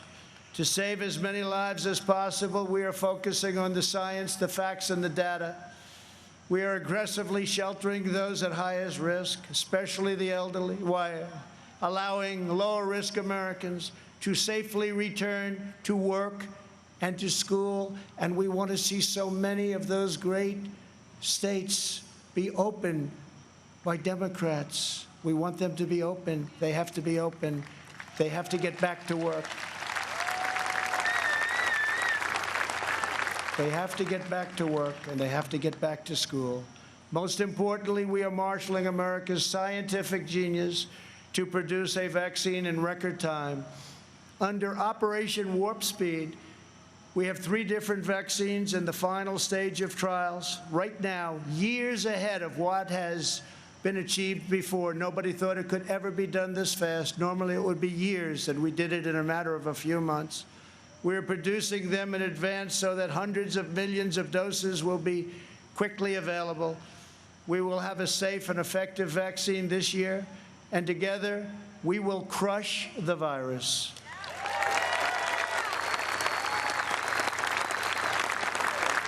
At the Democrat convention, you barely heard a word about their agenda.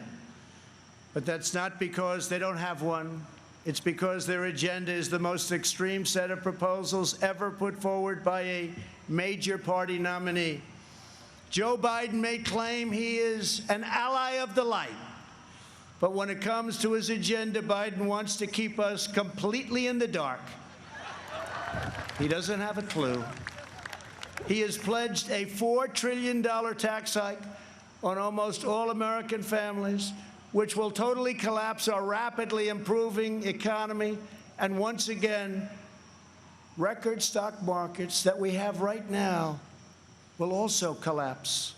That means your 401ks, that means all of the stocks that you have. On the other hand, just as I did in my first term, I will cut taxes even further for hardworking moms and dads. I will not raise taxes. I will cut them, and very substantially.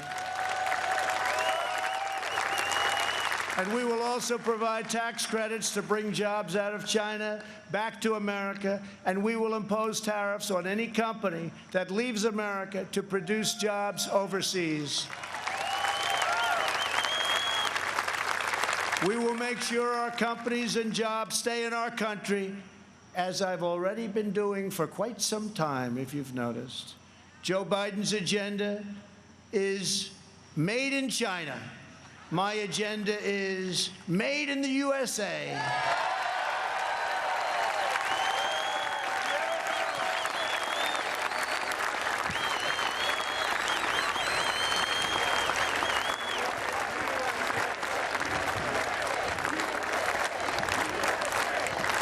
Biden has promised to abolish the production of American oil, coal, shale, and natural gas, laying waste to the economies of Pennsylvania, Ohio, Texas, North Dakota, Oklahoma, Colorado, and New Mexico, destroying those states, absolutely destroying those states and others. Millions of jobs will be lost, and energy prices will soar. These same policies led to crippling power outages in California just last week. Everybody saw that. Tremendous power outage. Nobody's seen anything like it, but we saw that last week in California. How can Joe Biden claim to be an ally of the light when his own party can't even keep the lights on?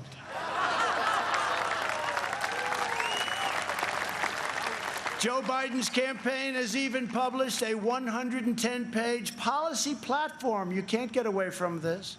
Co-authored with far-left Senator crazy Bernie Sanders. The Biden-Bernie manifesto calls for suspending all removals of illegal aliens, implementing nationwide catch and release, and providing illegal aliens with free taxpayer-funded lawyers. Everybody gets a lawyer. Come on over to our country. Everybody has a lawyer. We have a lawyer for you. That's what we need, is more lawyers. Joe Biden recently raised his hand on the debate stage and promised to your giveaway, he was going to give it away, your health care dollars to illegal immigrants, which is going to bring massive number of immigrants into our country. Massive numbers will pour into our country in order to get all of the goodies that they want to give, education, health care, everything. He also supports deadly sanctuary cities that protect criminal aliens. He promised to end national security travel bans from jihadist nations, and he pledged to increase refugee admissions by 700%. This is in the manifesto. The Biden plan would eliminate America's borders in the middle of a global pandemic, and he's even talking about taking the wall down. How about that? Biden also vowed to oppose school choice and close all charter schools, ripping away the ladder of opportunity for Black and Hispanic children. In a second term, I will expand charter schools and provide school choice to every family in America.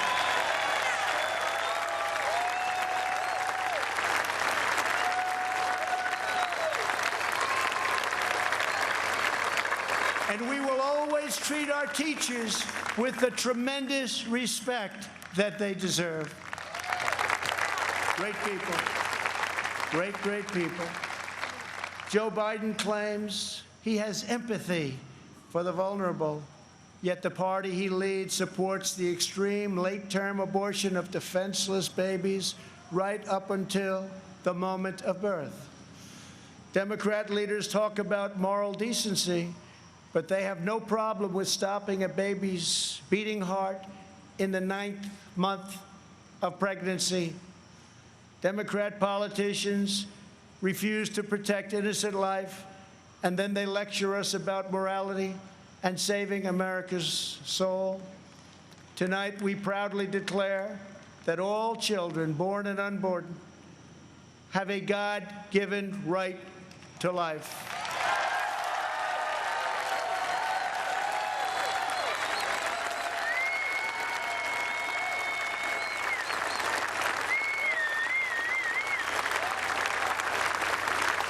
During the Democrat convention, the words "under God" were removed from the Pledge of Allegiance.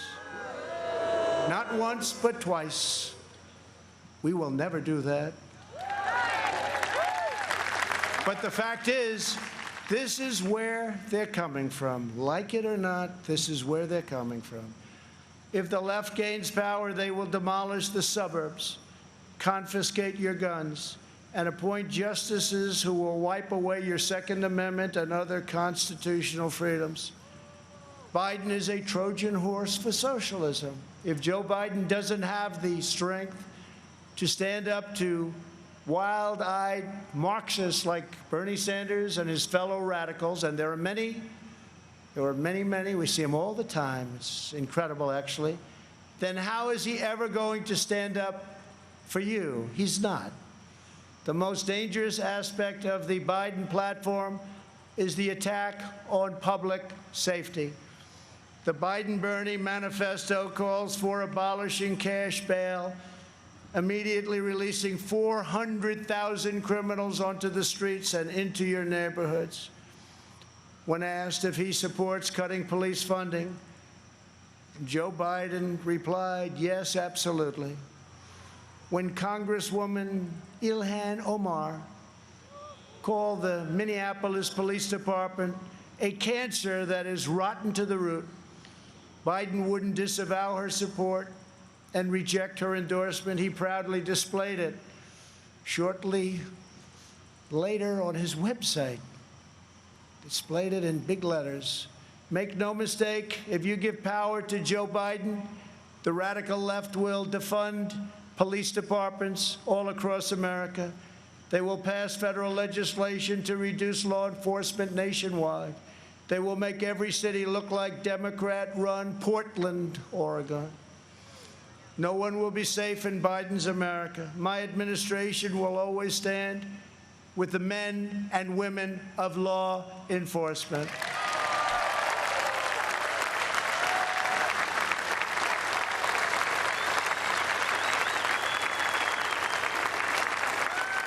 Every day, police officers risk their lives to keep us safe, and every year, many sacrifice their lives in the line of duty. One of these incredible Americans was Detective Miostas Familia. She was part of a team of American heroes called the NYPD, or New York's Finest, who I was very, very proud to get their endorsement just the other day. Great people, great, great people.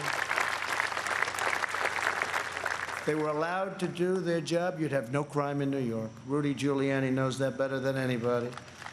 Thank you, Rudy. 3 years ago, on the 4th of July weekend, Detective Familia was on duty in her vehicle when she was ambushed just after midnight and murdered by a monster who hated her purely for wearing the badge. Detective Familia was a single mom. She recently asked for the night shift so she could spend more time with her kids. 2 years ago, I stood in front of the U.S. Capitol alongside those beautiful children and held their grandmother's hand as they mourned their terrible loss, and we honored Detective Familia's extraordinary life. It was extraordinary. Detective Familia's 3 children are with us this evening. Genesis, Peter, Delilah, we are so grateful to have you here tonight. Thank you very much for coming. Thank you very much. Thank you very much.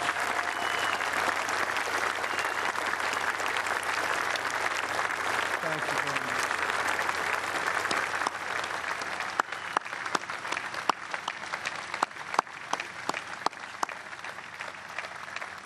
I promise you that we will treasure your mom in our memories forever.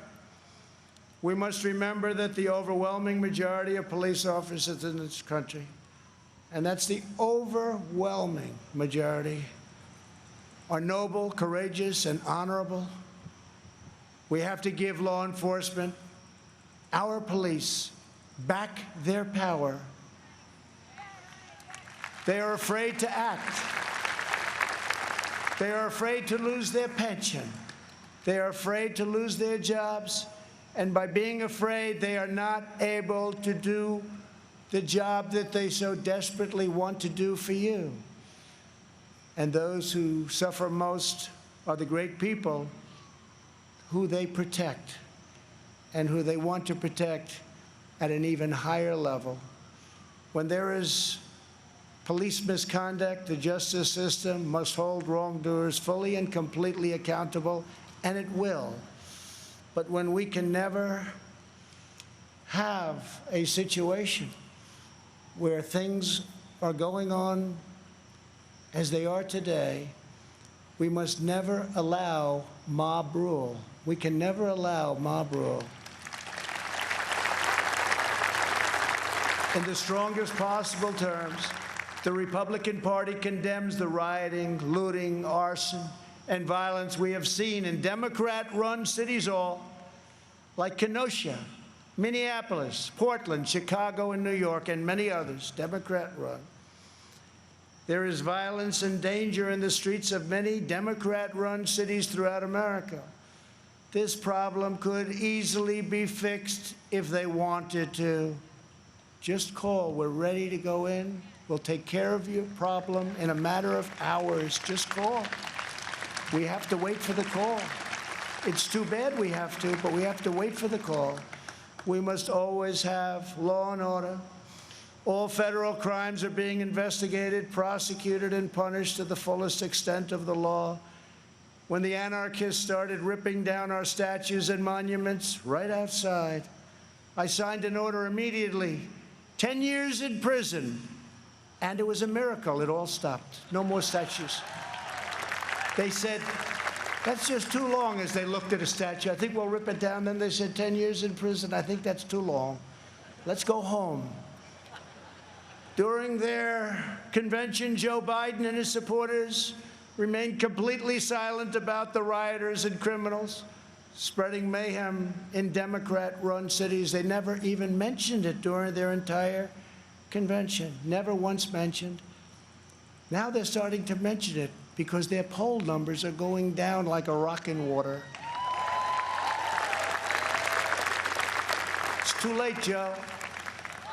In the face of left-wing anarchy and mayhem in Minneapolis, Chicago, and other cities, Joe Biden's campaign did not condemn it.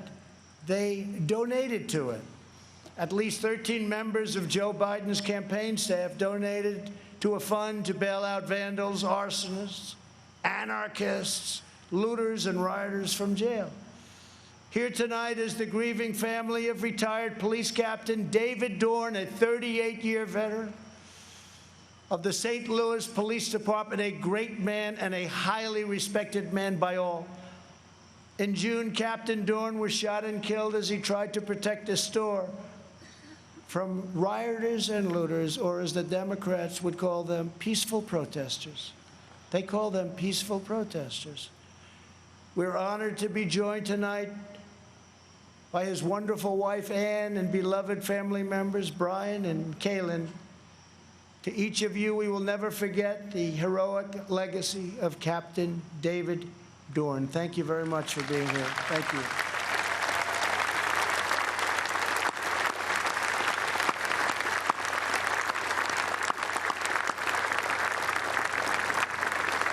Thank you very much. Great man, great man. As long as I am president, we will defend the absolute right of every American citizen to live in security, dignity, and peace. If the Democrat Party wants to stand with anarchists, agitators, rioters, looters, and flag burners, that is up to them. But I, as your president, will not be a part of it. The Republican Party will remain the voice of the patriotic heroes who keep America safe and salute the American flag.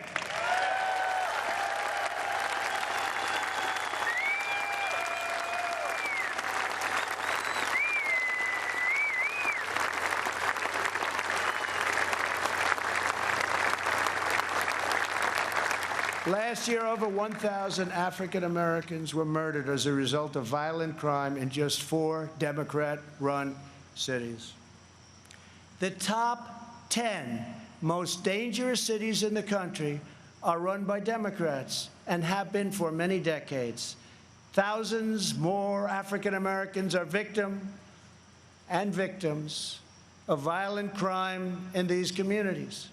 Joe Biden and the left ignore these American victims. I never will. If the radical left takes power, they will apply their disastrous policies to every city, town, and suburb in America. Just imagine if the so-called peaceful demonstrators in the streets were in charge of every lever of power in the U.S. government. Just think of that. Liberal politicians claim to be concerned about the strength of American institutions.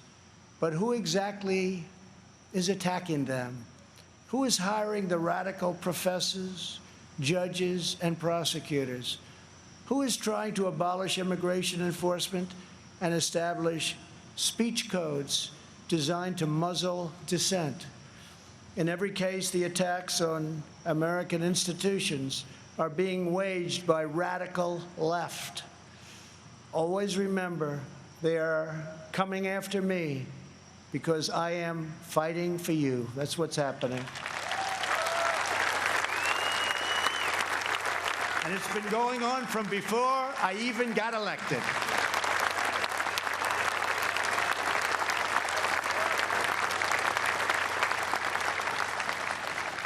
And remember this. They spied on my campaign, and they got caught. Let's see now what happens. We must reclaim our independence from the left's repressive mandates. Americans are exhausted trying to keep up with the latest list of approved words and phrases and the ever more restrictive political decrees.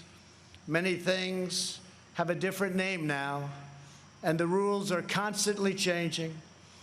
The goal of cancel culture is to make decent Americans live in fear of being fired, expelled, shamed, humiliated, and driven from society as we know it. The far left wants to coerce you into saying what you know to be false and scare you out of saying what you know to be true. Very sad. But on November 3rd, you can send them a very thundering message they will never forget.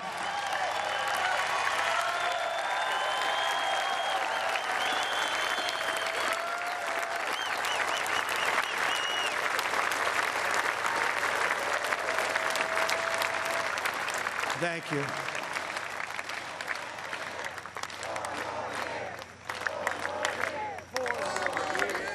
Thank you very much.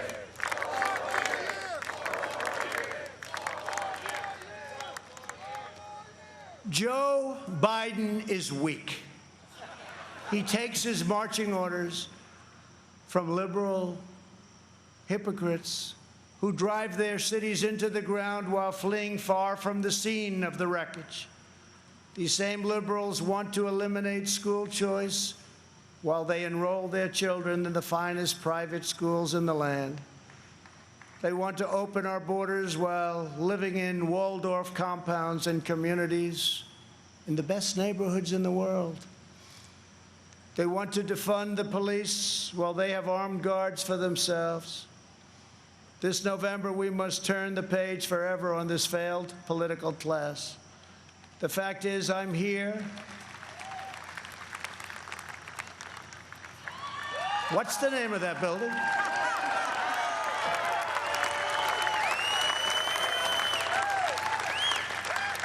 But I'll say it differently. The fact is, we're here and they're not.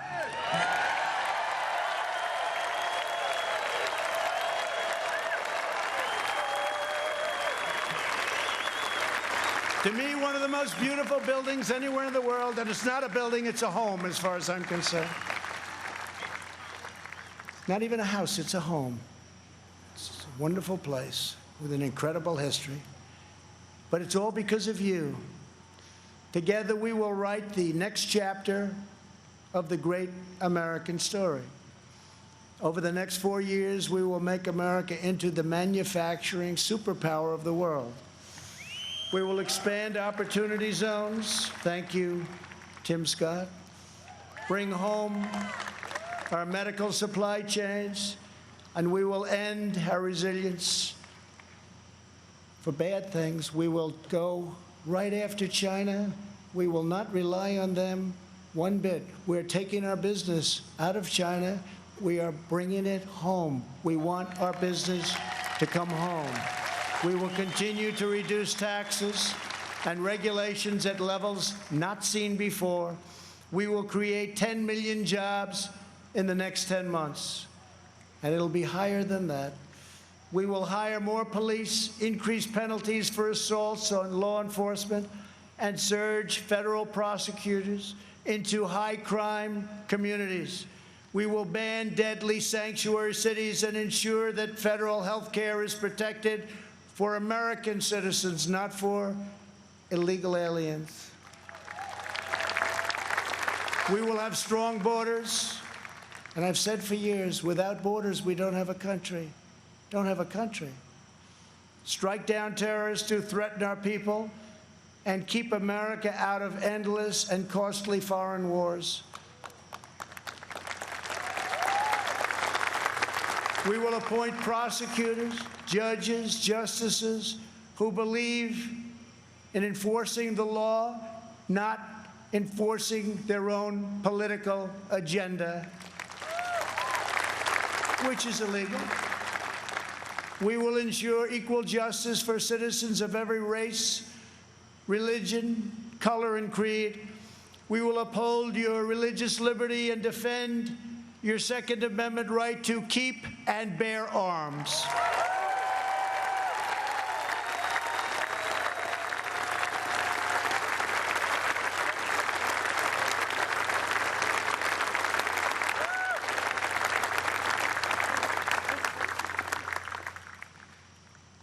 And if we don't win, your Second Amendment doesn't have a chance. I can tell you that.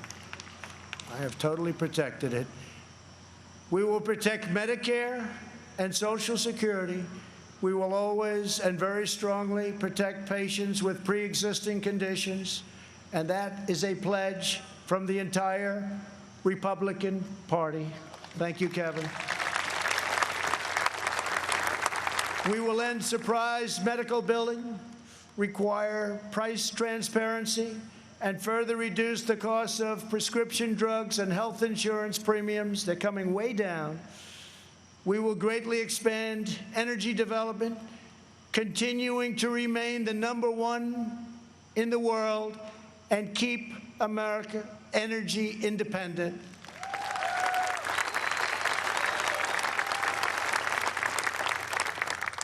And for those of you that still drive a car, look how low your gasoline bill is. You haven't seen that in a long time.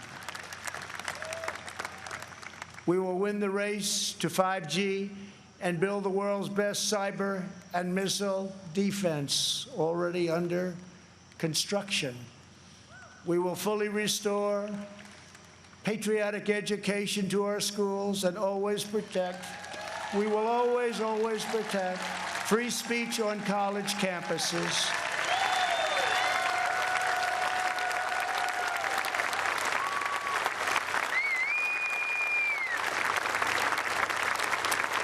And we put a very big penalty in. If they do anything having to do with your free speech, colleges have to pay a tremendous, tremendous financial penalty. And again, it's amazing how open they've been lately. We will launch a new age of American ambition in space. America will land the first woman on the moon, and the United States will be the first nation to plant its beautiful flag on Mars. This is the unifying national agenda that will bring our country together. So tonight I say to all Americans, this is the most important election in the history of our country. There has never been such a difference between two parties or two individuals in ideology, philosophy, or vision than there is right now. Our opponents believe that America is a depraved nation. We want our sons and daughters to know the truth. America is the greatest and most exceptional nation in the history of the world.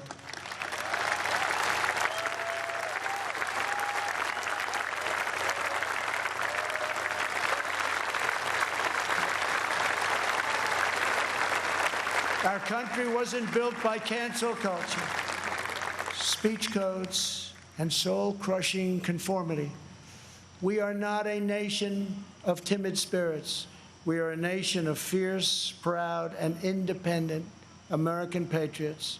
We're a nation of pilgrims, pioneers, adventurers, explorers, and trailblazers who refuse to be tied down, held back, or in any way reined in. Americans have steel in their spines, grit in their souls, and fire in their hearts. There is no one like us on earth.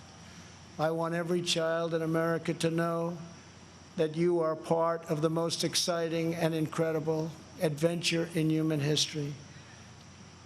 No matter where your family comes from, no matter your background in America, anyone can rise. With hard work, devotion, and drive, you can reach any goal and achieve every ambition.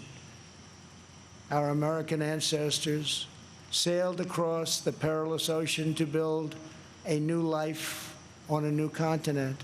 They braved the freezing winters, crossed the raging rivers, scaled the rocky peaks, trekked the dangerous forests, and worked from dawn till dusk. These pioneers didn't have money, they didn't have fame, but they had each other. They loved their families, they loved their country, and they loved their God. When opportunity beckoned, they picked up their Bibles, packed up their belongings, climbed into their covered wagons, and set out west for the next adventure. Ranchers and miners, cowboys and sheriffs, farmers and settlers, they pressed on past the Mississippi to stake a claim in the wild frontier. Legends were born: Wyatt Earp, Annie Oakley, Davy Crockett, and Buffalo Bill. Americans built their beautiful homesteads on the open range. Soon they had churches and communities, then towns, and with time, great centers of industry and commerce. That is who they were. Americans build their future. We don't tear down our past. We are the nation that won a revolution, toppled tyranny and fascism, and delivered millions into freedom. We laid down the railroads, built the great ships, raised up the skyscrapers, revolutionized industry, and sparked a new age of scientific discovery. We set the trends in art and music, radio and film, sport and literature, and we did it all with style and confidence and flair, because that is who we are. Whenever our way of life was threatened, our heroes answered the call. From Yorktown to Gettysburg, from Normandy to Iwo Jima, American patriots raced into cannon blasts, bullets, and bayonets to rescue American liberty. They had no fear, but America didn't stop there. We looked into the sky and kept pressing onward. We built a 6 million pound rocket and launched it thousands of miles into space. We did it so that two brave patriots could stand tall and salute our wondrous American flag planted on the face of the moon. For America, nothing is impossible. Over the next 4 years, we will prove worthy of this magnificent legacy. We will reach stunning new heights, and we will show that the world, for America, there is a dream, and it is not beyond your reach. Together we are unstoppable. Together we are unbeatable, because together we are the proud citizens of the United States of America.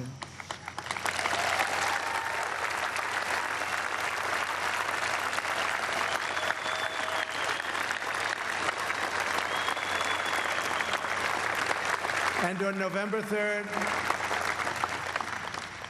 we will make America safer. We will make America stronger. We will make America prouder. And we will make America greater than ever before. I am very, very proud to be the nominee of the Republican Party. I love you all. God bless you, and God bless America. Thank you very much.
That's going to do it for the Republican National Convention and us here at News Now from Fox. Thank you for tuning in, everybody.